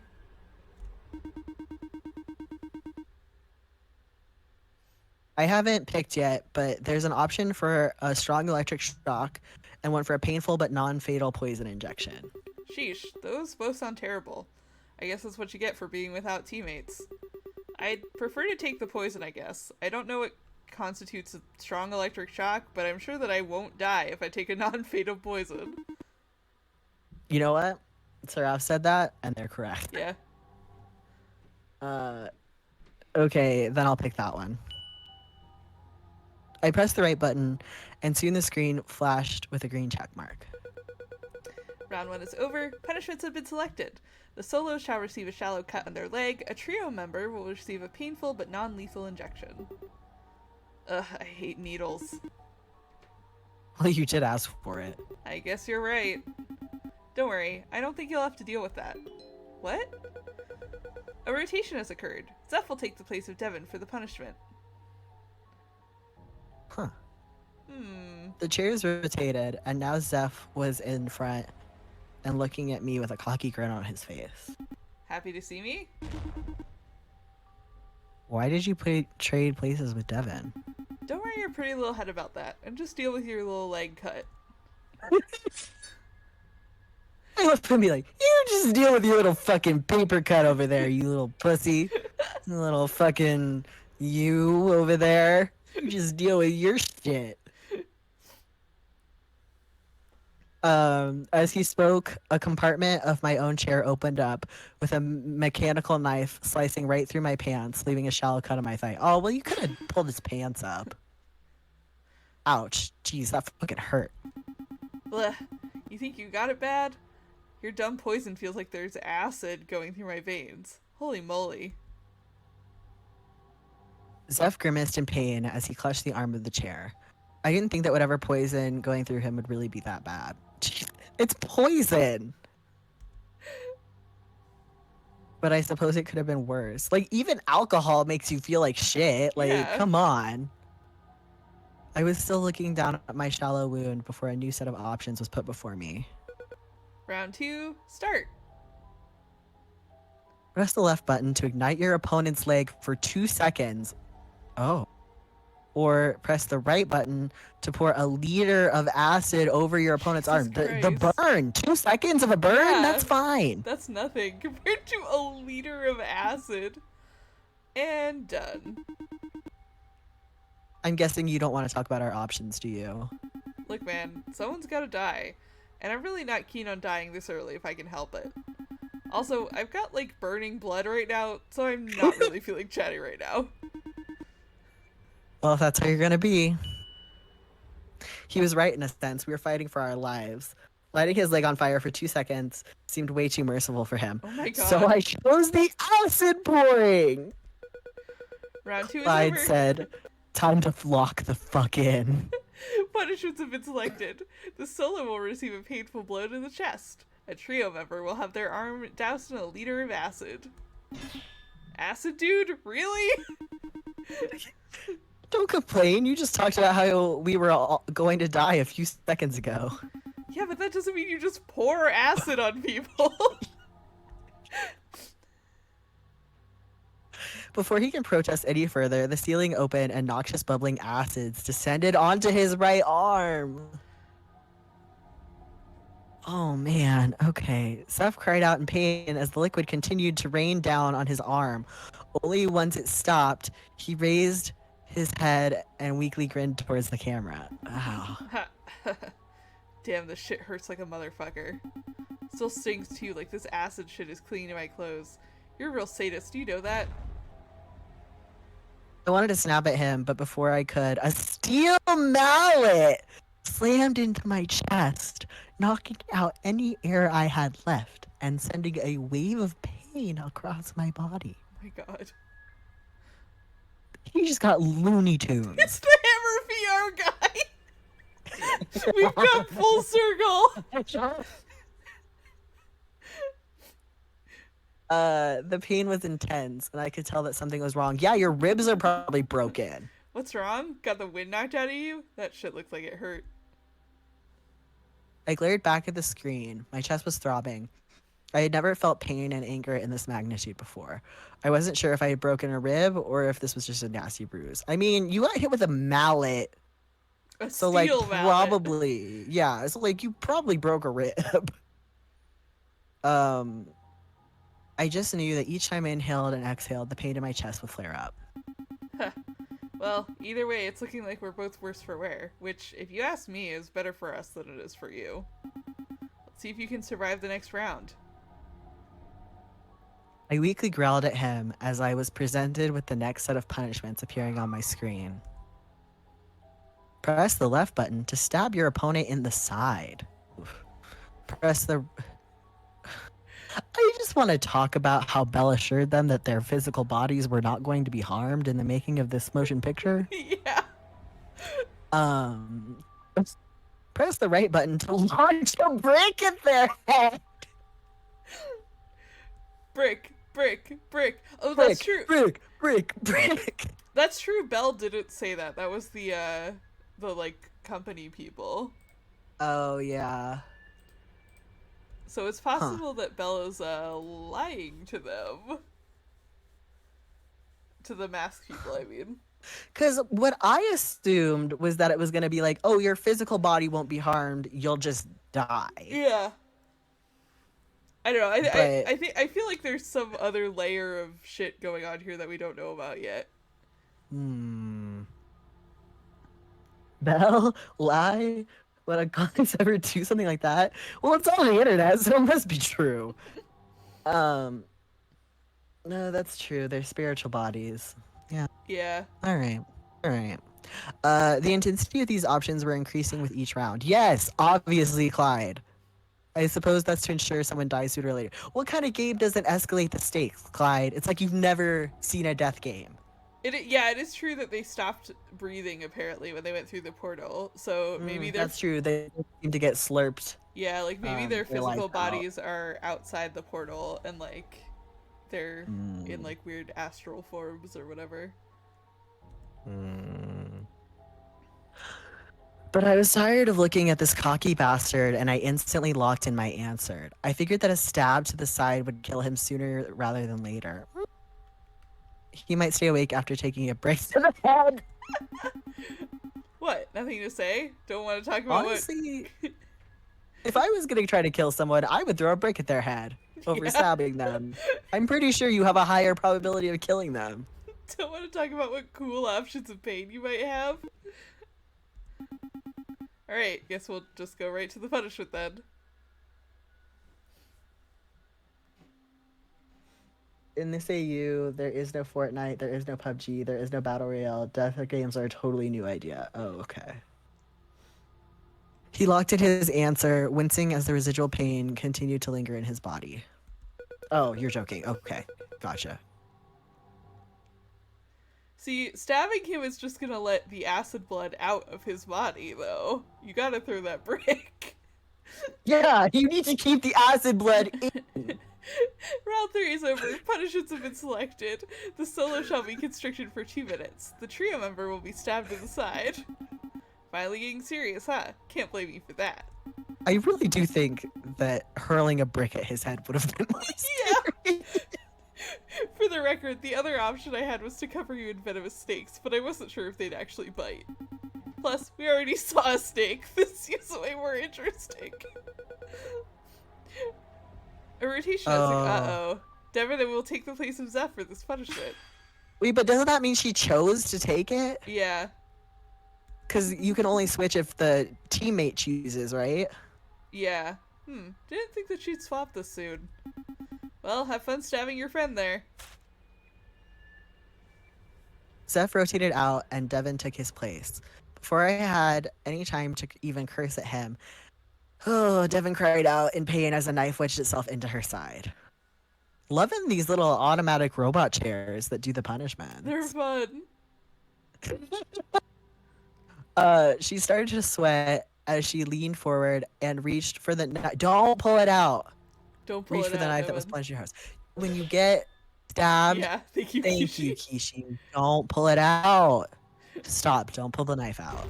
What? There's a goddamn knife in my side and you're telling me not to pull the damn thing out? It fucking Don't hurts. pull it out. It's the only thing keeping you alive right now. You pull that knife out of your body and you'll bleed out fast. Why the fuck do you care? This is Stab Wounds 101. Because you're useful, I'm sure that Clyde wouldn't want to stab his dear friend again, would he? Just bear through the pain. It'll all be over soon anyway. I soon felt something wrap around my abdomen and start to constrict and squeeze me. Oof. My ribs flared out in pain again. I coughed out in agony as my muscles continued to ache, but the constraints only became tighter and tighter. I thought I was going to be squeezed in half. It was hard enough to breathe already, but now it felt as though no matter what, I couldn't suck any air into my lungs. See, told you that it'd be over soon. I gritted my teeth and forced myself to draw in one last breath. Defiance and anger were the only things keeping me alive.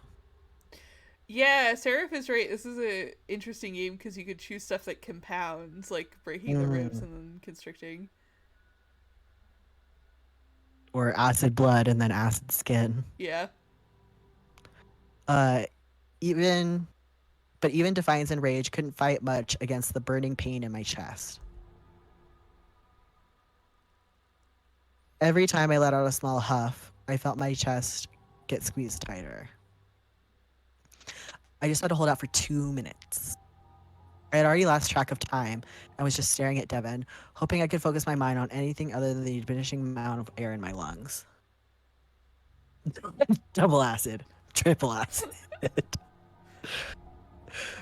It felt eternal. Every second just intensified the pain, and slowly, breath began to leak out of my mouth.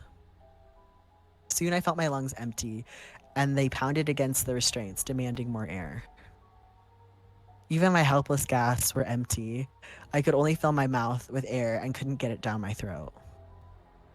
My vision began to get blurry, and a throbbing headache began to bound against my skull. My arms pulled and pressed against the constraints. My legs flailed. Every part of my body ached. It demanded air, and I was fighting with every bit of energy and strength it could find. It could to find some way to get it in. But with each desperate attempt, my body became weaker and weaker. I could only think one thing and one thing only. Breathe, breathe, breathe, damn it. I finally felt a rush of air pulled down into my lungs as the constraints loosened and unwrapped themselves.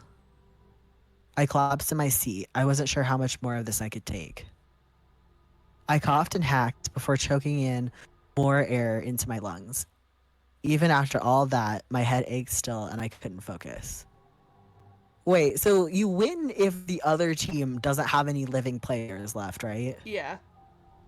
So he's got to kill all 3 of them? And Kishi hasn't even had anything happen to her yet. Yeah, I feel like their strategy must be to keep, like, Kishi unpunished for as long as possible. Yeah, because, damn.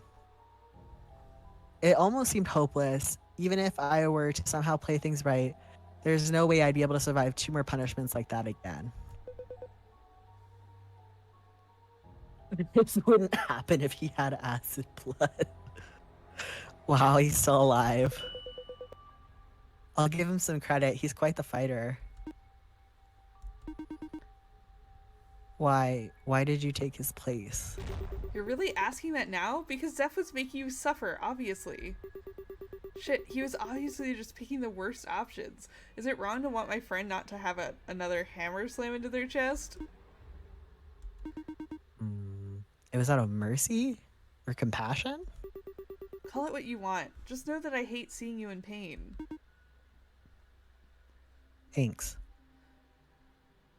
I needed that more than anything right now. Compassion and mercy. I was a little... Sorry, Devin, I don't believe it. Yeah. But I didn't know if that would be enough to carry me through this horrific game. Hey, Clyde. Clyde doesn't understand mercy or compassion. Hey, Clyde, I've got some good news for you. I weakly look up, barely able to hold a breath, hoping that Devin actually had some good news. Your choices for punishment are having your head submerged in water for 2 minutes. That would kill me, no doubt. I wouldn't be able to hold a breath long enough to be able to last more than 30 seconds, I bet. You wouldn't die. Or get tickled with a feather in your armpits for a minute. Are you joking? I've got a knife in my side, Clyde. Do you really think I'd be joking about whether I could kill you or just make you giggle? I already picked my answer, so just tell me what you're gonna pick. I looked over my options. Press the left button to burn your opponent's legs, or press the right button to submerge your opponent's head in water for 2 minutes. Burn? I would rather be burned, I think. I think so. Drowning is not a fun sensation. Yeah, drowning sucks.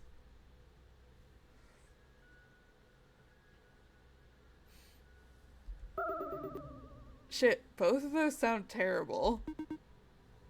Which one do you want? probably freak the hell out if my legs suddenly go on fire. I'll take my chances with holding my breath. I think I know a few techniques. She started taking a few breaths as if preparing herself for going underwater.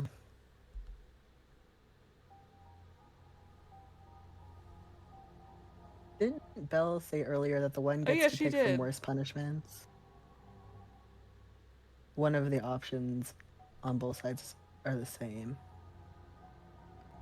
But I was looking past her towards Kishi and Zeph. How would I know if they wouldn't try and take Devon's place right this instant? Kishi hasn't suffered at all during this game. She could easily just swoop in and try to take whatever mercy I would try to give to Devon. I mean, the mercy in this situation is not much of anything. Yeah. And if she did that, she'd also be able to pick the next punishment for me. And I know for a fact that she wouldn't go easy on me. Hell, she'd probably kill me with her first choice. So logically speaking, I should go for whatever I think could kill Kishi then, right? I don't know if she can hold her breath for 2 minutes, or even if burning her legs will put her out of commission, but it's my best shot, isn't it? Even so. Clyde is like trying to play 4D chess. He really is, and I don't know that he's making any progress. I lifted my head up to look at Devon, still trying to keep a brave pace, just brave face, Jesus, despite the pain she was in. If I get that wrong, then Devon's going to be in more agony than she's already in. And she doesn't deserve that, not after putting her life on the line just to give me some respite. Oh, having to hold your breath after being stabbed in the side? Oh god. Hold on. I'm gonna save. Alright, burn or drown? Drown. I think drown, because even if somebody else switches in, like, they're not... That still sucks. Yeah, like, that will at least probably knock them unconscious. Like, burning isn't gonna do anything. And also, I feel like if Devon actually is on your side, I feel like you want to keep her trust Yeah. as long as possible. Yeah. Honestly, I'm worried that Kishi or Zeph are going to take Devon's place. But if I think about their perspective, they should want to win without putting themselves in any sort of danger. Even if they think Devon is going to go easy on me, inevitably I'll be getting chipped down further and further. That, or maybe they're betting that Devon will turn on me out of anger if I mess up. For now, the best play is to simply assure Devon that she's got my trust and not do anything drastic. I pressed the right button and waited for the results on the screen to change. Round 4 is over. Punishments have been selected. The solo shall be tickled under the arms with feathers for a minute. The trio member will have their head submerged in water for 2 minutes. You sure you're going to be able to hold your breath for 2 minutes while you've got a knife in you? I've watched videos on how to do this. All I have to do is not panic. You know what I'd do if my legs were burned? Panic? And probably scream and shout and, you know, just be in a ton of pain. Alright, just don't panic, okay? YouTube's incredible, Clyde. She nodded to reassure me, but looked slightly surprised when a plastic square tank closed around her head and was quickly pumped full of water. Holy shit! Whoa. She only had a moment to suck in a huge breath before the tank filled completely with water. She closed her eyes and simply sat there, motionless, almost as if she were taking a nap underwater. I could only nervously stare. She looked fine, but I know that she didn't feel fine. She had amazing willpower, but would that be enough? 10 seconds, 20 seconds, 30 seconds, 40 seconds. I mean, willpower aside, you can only stay conscious for so long. Yeah, it's like 3 minutes, I think, is how long you can hold your breath in water. She just continued to sit there, not a care in the world, not even a hint of distress or pain was plastered on her face. 50 seconds, 60 seconds, 70 seconds. Her eyebrow winced and her lips twitched ever so slightly. Her body must have been begging her to take a breath. She was at a minute and 30 seconds. She only had to hold for a little longer, but even a second must have felt like an eternity while her lungs were begging for new air. I didn't want to speak and distract her. I just leaned forward and hoped that she'd be able to hustle through it. Hustle culture. Hashtag grind. With 20 seconds left, I saw a stream of bubbles slowly starting to exit from her nose, and her lungs deflate ever so slightly. But her puffed up cheeks deflated as she inhaled whatever stockpiled air was in there, just to get her through the last few seconds. I let out a sigh of relief. She'd still have a few more seconds left to go through, but I was sure that she could survive this without inhaling a drop of water. My optimism was spot on. As the timer ticked down, the tank drained all the water out onto the ground, and Devin gasped for new air. After a few heavy breaths, she flashed a smile at me and winked. See? Told you I could do it. Yeah, well, you looked like you were struggling towards the end there. Struggle? Please, I could go for 3 minutes if I didn't have the stupid knife stuck in me. Which, by the way, still hurts like hell. I'm sure that it does. Now it's your turn. I had almost forgotten about my punishment, but in hindsight, it wasn't anything to even think about. The only real pain I had was from when both of my arms were lifted and my chest reminded me that I probably have some kind of rib injury. The feathers that tickled under my arms didn't even make me laugh. It just felt weird. You look ridiculous right now. I want you to know that. And you look like an idiot who tried to chase lava. What you say, asshole? Seth, there's no point in getting riled up. How am I not supposed to get angry at that? Well, you did start it. Even so. My arms were lowered and a new set of options were chosen for me. My eyes widened with horror. Oh my god. Press the left button to shoot your opponent through the head, or press the right button to shoot your opponent through the heart. Oh. What the hell choices were these? Both of them were lethal. There's no way that Devin would survive this sort of thing. I tried to hide my fear. I couldn't let her know that I was basically forced to execute her. But Devin was being ever watchful, and knowing me for a while could tell something was up. Dude, you look constipated. Shut up. It's just my chest. It's really hurting, that's all. I've got a knife in my side and I don't look like I'm gonna explode, do I? No, but you've got a higher pain tolerance than me. Hell, you just held your breath for 2 minutes underwater. I think that shows how awesome you are. I think that's the nicest thing Clyde has said this whole game. Yeah. Oh, you think so? Maybe I can ask Val for a reward after all this. You can get a bronze medal. Only bronze? Oh, can one of you please die so I don't have to hear any more of this? Keisha and I don't force people to listen to our conversations when they don't have to. Nobody asked you for your input. Just hurry up and get on with it.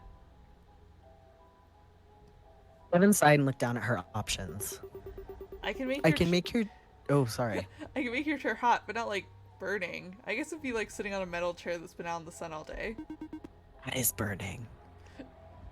I want for the record, that is burning. Yeah. Uncomfortable, but manageable. I take it that you'd rather not have a boulder roll over your leg. It's a new experience, Devin.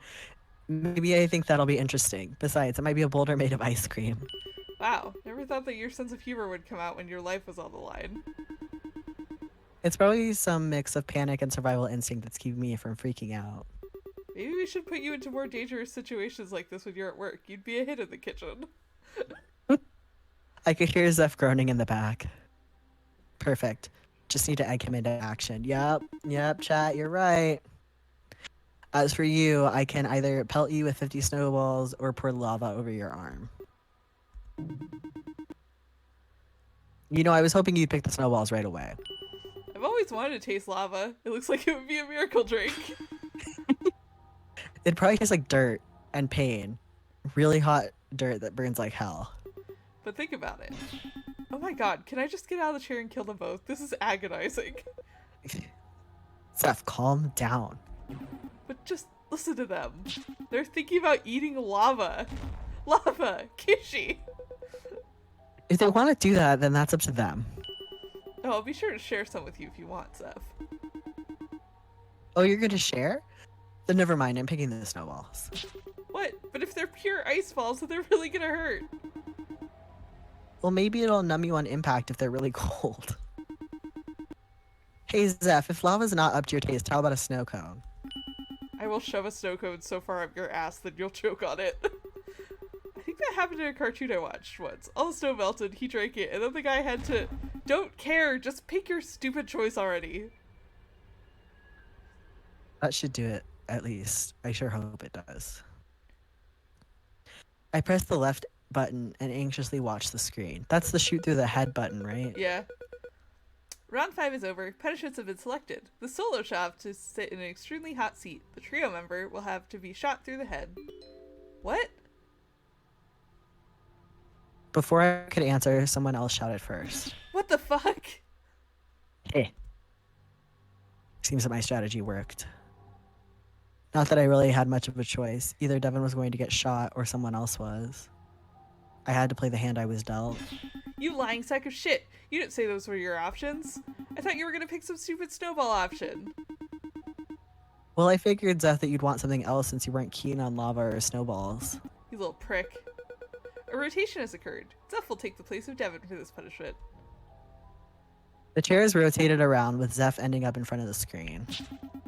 Bet you feel really cocky right now, don't you? Like you've won or some shit just because you managed to kill me.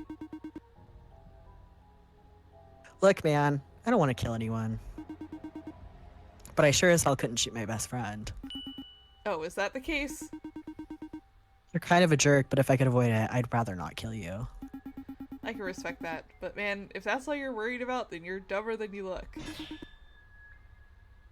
What's that supposed to mean? You'll figure it out at the end. Or maybe somebody already told you, but my time's up this round. See you around, I guess. A gun dropped down from the ceiling and aimed at Zeph's head. He didn't seem disturbed in the least, and once the gun fired, his body slumped backwards, leaving nothing but a corpse. I felt sick.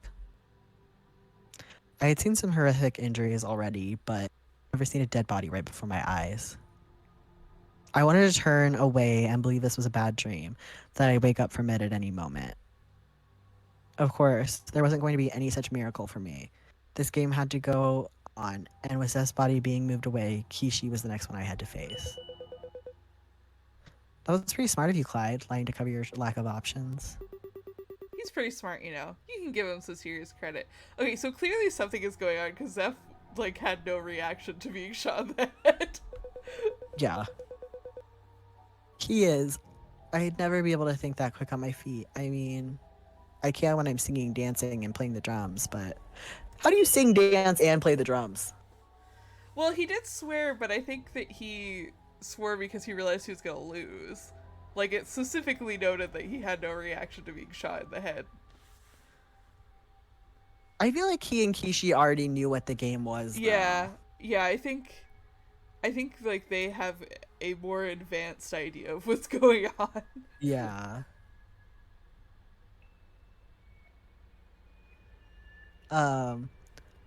Well, the point is that I can respect you doing the best you can in this situation.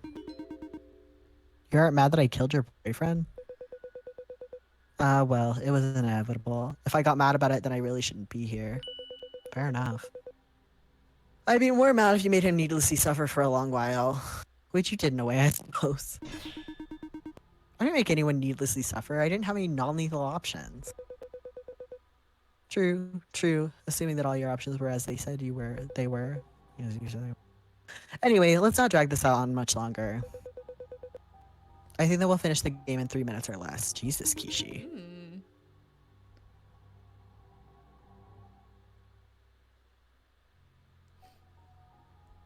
Why are you so sure of that? Simple, because one of my options is that I inject you with a poison that will kill you in 3 minutes. Because I'm gonna kill you in 3 minutes. Yeah. My heart skipped a beat. You don't really have that, do you? Why would I lie about something like that? Besides, if you die, then we win no matter how long it takes, as long as one of us is alive. And I'm willing to bet that you're not going to kill Devin, even if you were able to kill me. So I'd rather just guarantee our victory, since you're very keen on playing games with her after all. She's bluffing. She has to be bluffing. But why? Why would she say something like that?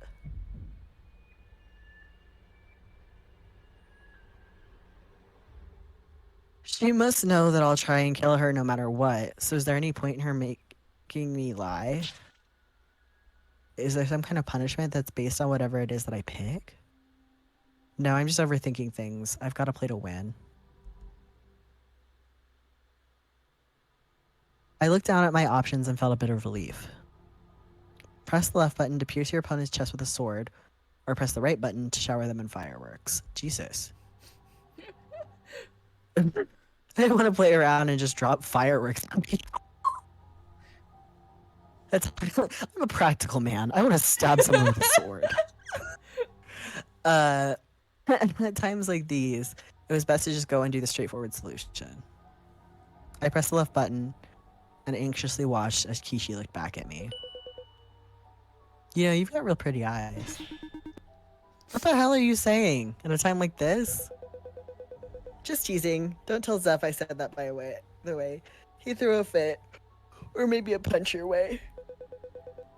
I wouldn't want you to end up with a black eye after all. Round 6 is over. Punishments have been selected. The solo shall be injected with a poison that will kill him in 2 minutes.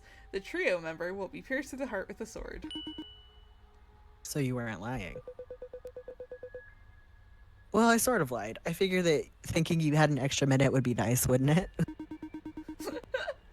The difference between 3 minutes and 2 minutes isn't all that much. You can say all sorts of stuff in that amount of time if you're quick. But I'll leave that to you. After all, it seems that I'm about to go through something painful. She took a deep breath and relaxed herself. Seconds later, a sword plunged through her chest. Her eyes shot wide with pain, but she didn't yell. If anything, she appeared to try and contain whatever guttural cry instinctually was trying to escape her mouth. It was hard for me to take my eyes off her. This would be the second person I killed. Was I turning into some kind of monster? No, I didn't have a choice. I had to. She was going to kill me after all. I felt a pinch on my shoulder and looked to see an empty needle retreating back into my chair. Shit. Kishi looked as though she had something cocky to say, or maybe she was trying to be reassuring. It's hard to tell with half of her face, like so she was trying to cling on to life, while the other half had accepted it. But after a few seconds, she slumped over, leaving only one person left on her team. Clyde, fuck man, how do you feel? Do you feel sick? I don't know. I think I feel fine. My vision started to get a little blurry, and I felt my body starting to get warm. Scratch that. Starting to feel a little dizzy. Shit. It's just the two of us now. Shut up. I know that. I just... Fuck, is there something we could do in less than a minute?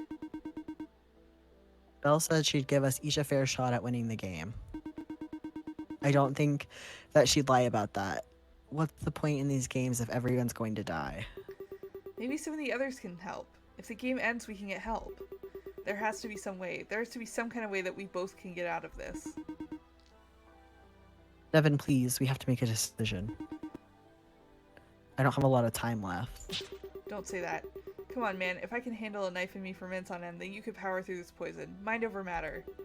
I know that you can. Don't give up so easily.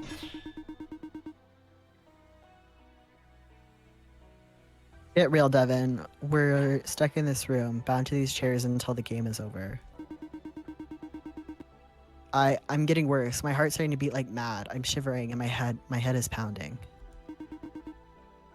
I can barely keep focus, even your wound. You've got a wound that'll get infected if you don't get treatment. It'd be a miracle for one of us to get out of here alive, let alone both of us. So all we can do is hope that Belle keeps good on her word.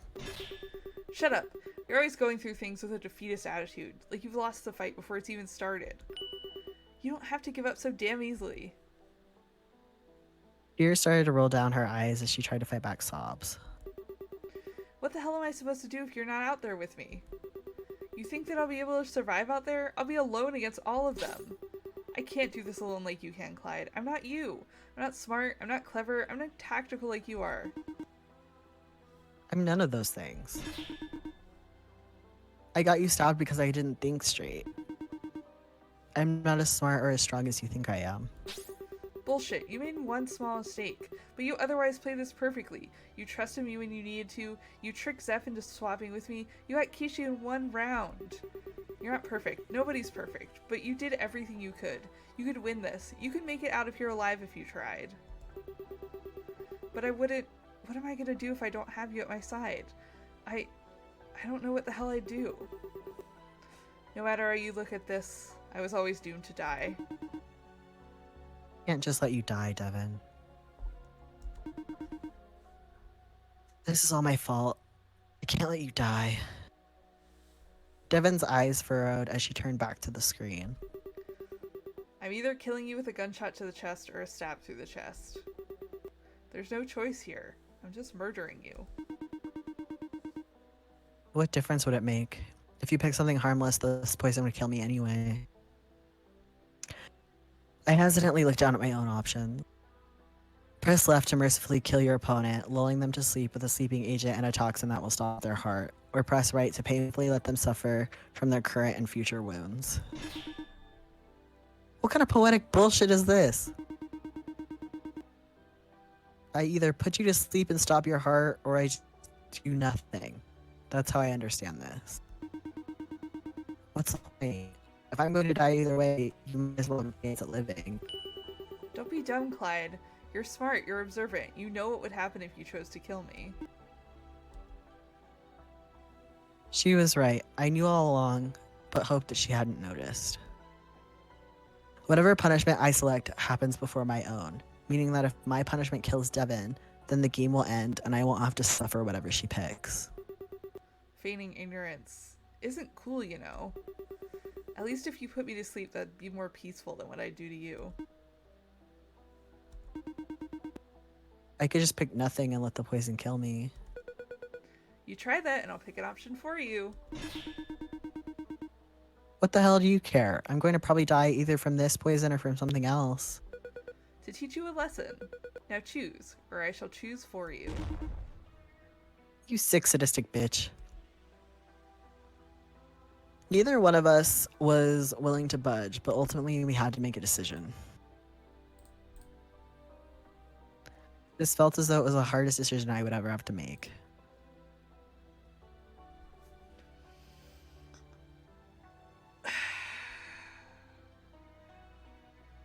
Hold on, I'm gonna look at the flowchart real quick.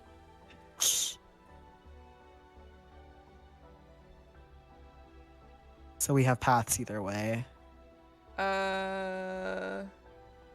Yeah. Okay, so choosing the last choice we had to make didn't like split our path, but I'm willing to guess like if we like this path is if we keep Clyde alive and this one is if we keep Devin alive, probably. Yeah, I would imagine. All right, gang.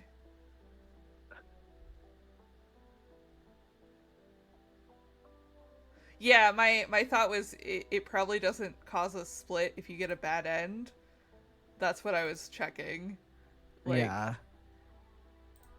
If this I is imagine it's actually just who we play as going forward. yeah. That's. Plus, we can always like once we reach the end of one path, we can always go back and do the other protagonist. Mm-hmm.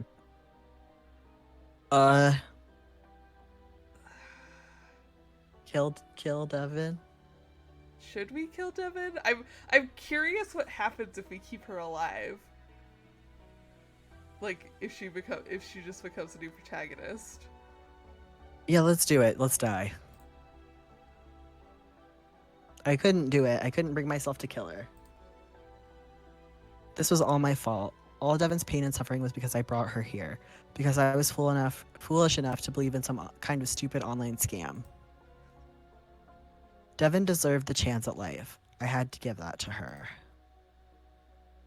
Even if she wasn't offering to accept it. My hand shakily moved to press the right button, and I accepted my fate. And as soon as I pressed the button, I was washed in an odd sense of relief and peace. As if somehow my death would mean things would be okay. Round 7 is over, punishments have been selected. The solo shall have their heart shot with a gun. The trio member will suffer the pain of current and future wounds. What the hell? What the actual hell? Clyde, what the fuck are you doing? Why did you pick that option? Because you deserve to live, obviously. Why else would I have picked that option? You idiot, I didn't want this. I didn't ask for this. I don't want to have to suffer through this damn game if you're not there with me. I can't. I won't. Oh yeah, we're in Devin's point of view now. My mind frenzied. Half of me was trying to find a way to remedy the situation, and the other half was content, even relieved, knowing that at least I'd be able to live. The knife. I could still... I looked down at my side. If I pulled it out, I'd start bleeding, and if I had to, I could... Devin, don't do anything drastic. That's not really your style, you know. You're laid back. You're uplifting. You know how to bring people up from the lowest steps. I know because hell, you're the only reason I didn't give up on my future. And now I'm gonna repay the favor. Clyde, I didn't want this, damn it. I don't want you to repay any favors. I want you alive. I could barely make out anything on the screen anymore. My tears had all but muddled my vision as Clyde sunk into his chair, accepting his fate as the sound of a gun clicking echoed into the room. Clyde, I swear if you don't survive this somehow, I'm gonna kick your ass out of heaven right down into the furthest pits of hell. You hear me? You better not die. Roll out of that chair, deflect the bullet with something. I wish I could do that, but I'm not Superman. I'm just a dishwasher. But at least I was able to save someone, right? The gunfire was sharp and sudden, but there was no silence afterwards. I kept screaming for Clyde to get up, to move, to plug the hole in his chest, to somehow patch everything up, and walk, as if this was the world's most traumatizing and horrible prank.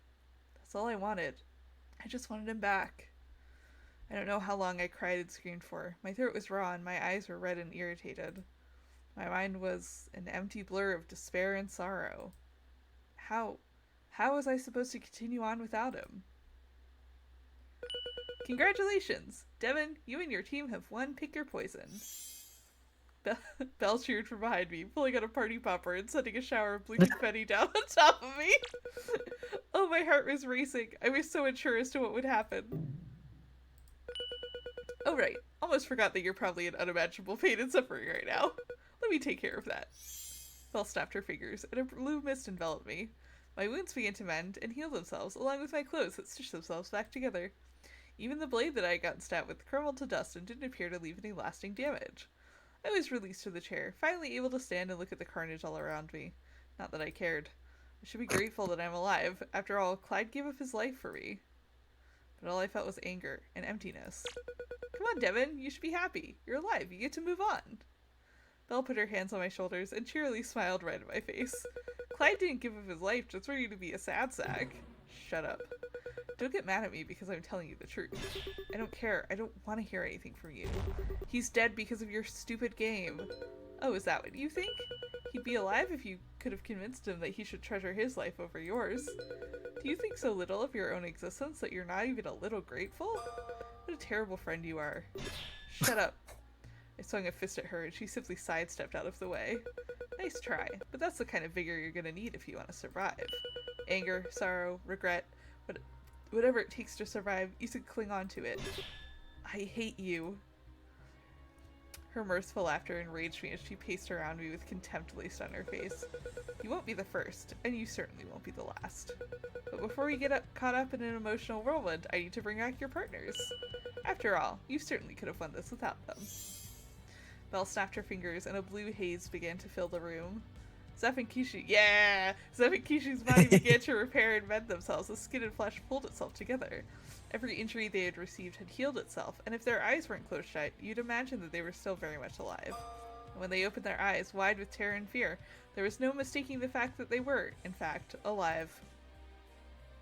They both gasped and lurched forward as though they had just been pulled to the depths of the ocean, and coughed repeatedly until they steadied their breaths. What the hell? Ta-da! Look at that happy, healthy team. feel like shit. My god, why does it always hurt so damn much? Don't complain. Would you rather be a lifeless husk buried in the ground? Wasn't being ungrateful. You can revive the dead? Sure can. It's one of my amazing specialties, really. They won't even have as much of a scratch on them. Then you can bring back Clyde too, right? Oh sure, I could absolutely do that. Then do it. Bring him back to life. We played your stupid game, now bring him back. Why would I do something like that? He lost. He's a loser. Losers stay dead. That's how things work around here. No, that's bullshit. Losers stay dead. Shook her. I don't give a damn about your rules. We played your stupid sadistic verdict around, now bring it back to life like you did the others. Oh, well now that you're a few inches away from my face, let me think about it. Still no. My grip tightened. Devin, let go of her. You're not gonna convince her to change her mind.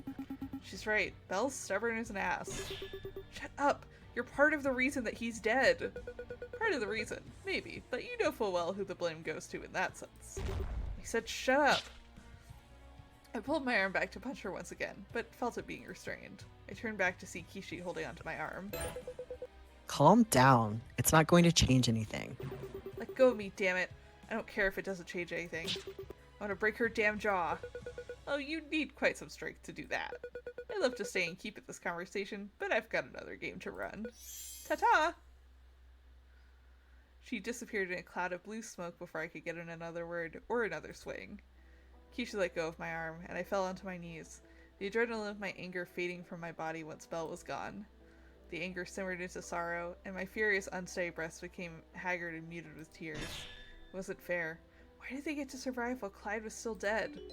Because we were on a team together? I didn't care for these people. What did they do for me? They made Clyde suffer. They made me suffer. Tears began to roll down my cheeks. I was alone, hopeless. There was no way that I was going to survive through this. I was as good as dead. I felt hands on my shoulders and saw Kishi crouching down to my level, attempting to make eye contact with me. Devin, come on, stand up. I know that what you went through hurts and it sucks, but... I slapped her hands off me. Get your hands off me. I don't care if we are on the same team. We're not friends. We're not allies. Just leave me alone. I pushed her into the wall out of anger. Hey, she's just trying to help you. Don't be so damn dramatic. Zeph grabbed my arms and tried to restrain me. Let go. Let go of me, damn it. Zeph, what the fuck are you doing? She's the one wilding out. Because you're fucking holding her. Just let go. Fine. Zeph let go, and the minute he did, I turned around and punched him right in the face. Motherfucker, god damn it, you hit me right in my fucking nose. Oh, just leave, Zeph. Fucking fine, whatever. You two talk about whatever you want. I'll just wait up ahead. God damn, is my nose bleeding? I can't get blood on these clothes. Zeph left the room. Apparently Belle had given us an exit now that the game was done. I should have probably left too, but Keisha was still trying to get my attention. Devin, please, I don't want to hurt you. I just want to talk. Talk? I don't want to talk to you. You got my best friend killed. What could you possibly say that would make this all better? You could just apologize and think that everything is going to be okay. I curled up, pulled my knees close to my chest, and tucked my head down. He's not coming back. You might not care because you won't have to live with it. But I will. I'm never going to see him again. He's just gone. Would you even know how that feels? Yeah, it would. What? I know what it's like to think that you've lost someone you care about forever. That you'll never be able to see them again. That you had so many things you didn't get to say and so many things you didn't get to do. Not that I'm saying what I feel and what you feel are the same, but I get it. It's scary and it's even worse here because the person you could rely on is gone now. If you know what it feels like, then why the hell did you try so hard to make that game a living hell for me and Clyde? Was I supposed to just give up my life or Zeph's life for Clyde's? What about your life? My life doesn't matter. Kishi stared at me for a few seconds, my words lingering in the air for a few seconds. Oh boy, I don't have time to unpack all that. But you matter. Your life matters. You're just saying that because we're on the same team. If Clyde was on your team, you'd be saying the same thing, I bet. You don't care. You're just trying to save face. Try to make yourself feel better about what you did. You don't want to help me. You just want to feel less guilt about what happened. That's not... Keisha reached towards me, but pulled her hand back at the last second. She took a deep breath and rubbed her temples. Devin, I don't need to feel better about what I'm doing here. I know it's terrible, and that I'll be responsible for a number of deaths. I've come to peace with that already. But that doesn't mean I can't have compassion and care about others either. Yeah, Devin also needs to get on the death game train and just get with the program. Yeah. You don't want to die here, right? No, of course I don't. But what choice do I have? What do you mean by that? You've got choice. You've got agency. I mean, yeah, Devin, just in the games. You can do whatever you can to survive while you're here. I'm not going to be able to. I don't have the strength to win any more of these games. I'm only alive now because of Clyde's mercy. His stupid idea of mercy. Don't put yourself down like that. I don't know what happened between you and Clyde or what you said, but you're alive now. And you can stay alive if you find the strength to keep going. But I can't give that to you. No one can. You have to find it yourself. You have to motivate yourself to keep going. Anything. It can be something simple or complex. But you can't just give up here, alright? Fine. I don't know if she believed me. Hell, I wasn't sure if I even convinced myself. I just spoke so that she'd stop talking, so that she'd leave me alone. Alright then, shall we get going? There's nothing left for us here, and you might as well get some rest ahead. Okay, fine. I stood up and gave one last look to Clyde before hanging my head low and heading towards the door that led out of this damn room. I think with that, we're gonna end for today. Yeah. What a game. What a game. That was very fun. Thank you everyone for joining us. Yeah, thanks for hanging out. This was very fun. This was very fun. I'm excited to play more of this. There's so many question marks. Yeah. This really is a whole flowchart, huh? I'm excited for when we get to the end and then we get to go back and make more choices. And then there's all of this shit over here. Well, this is like if we split up, there's like all of this shit. Yeah. So I'm just saying, there's so much more. Oh my god.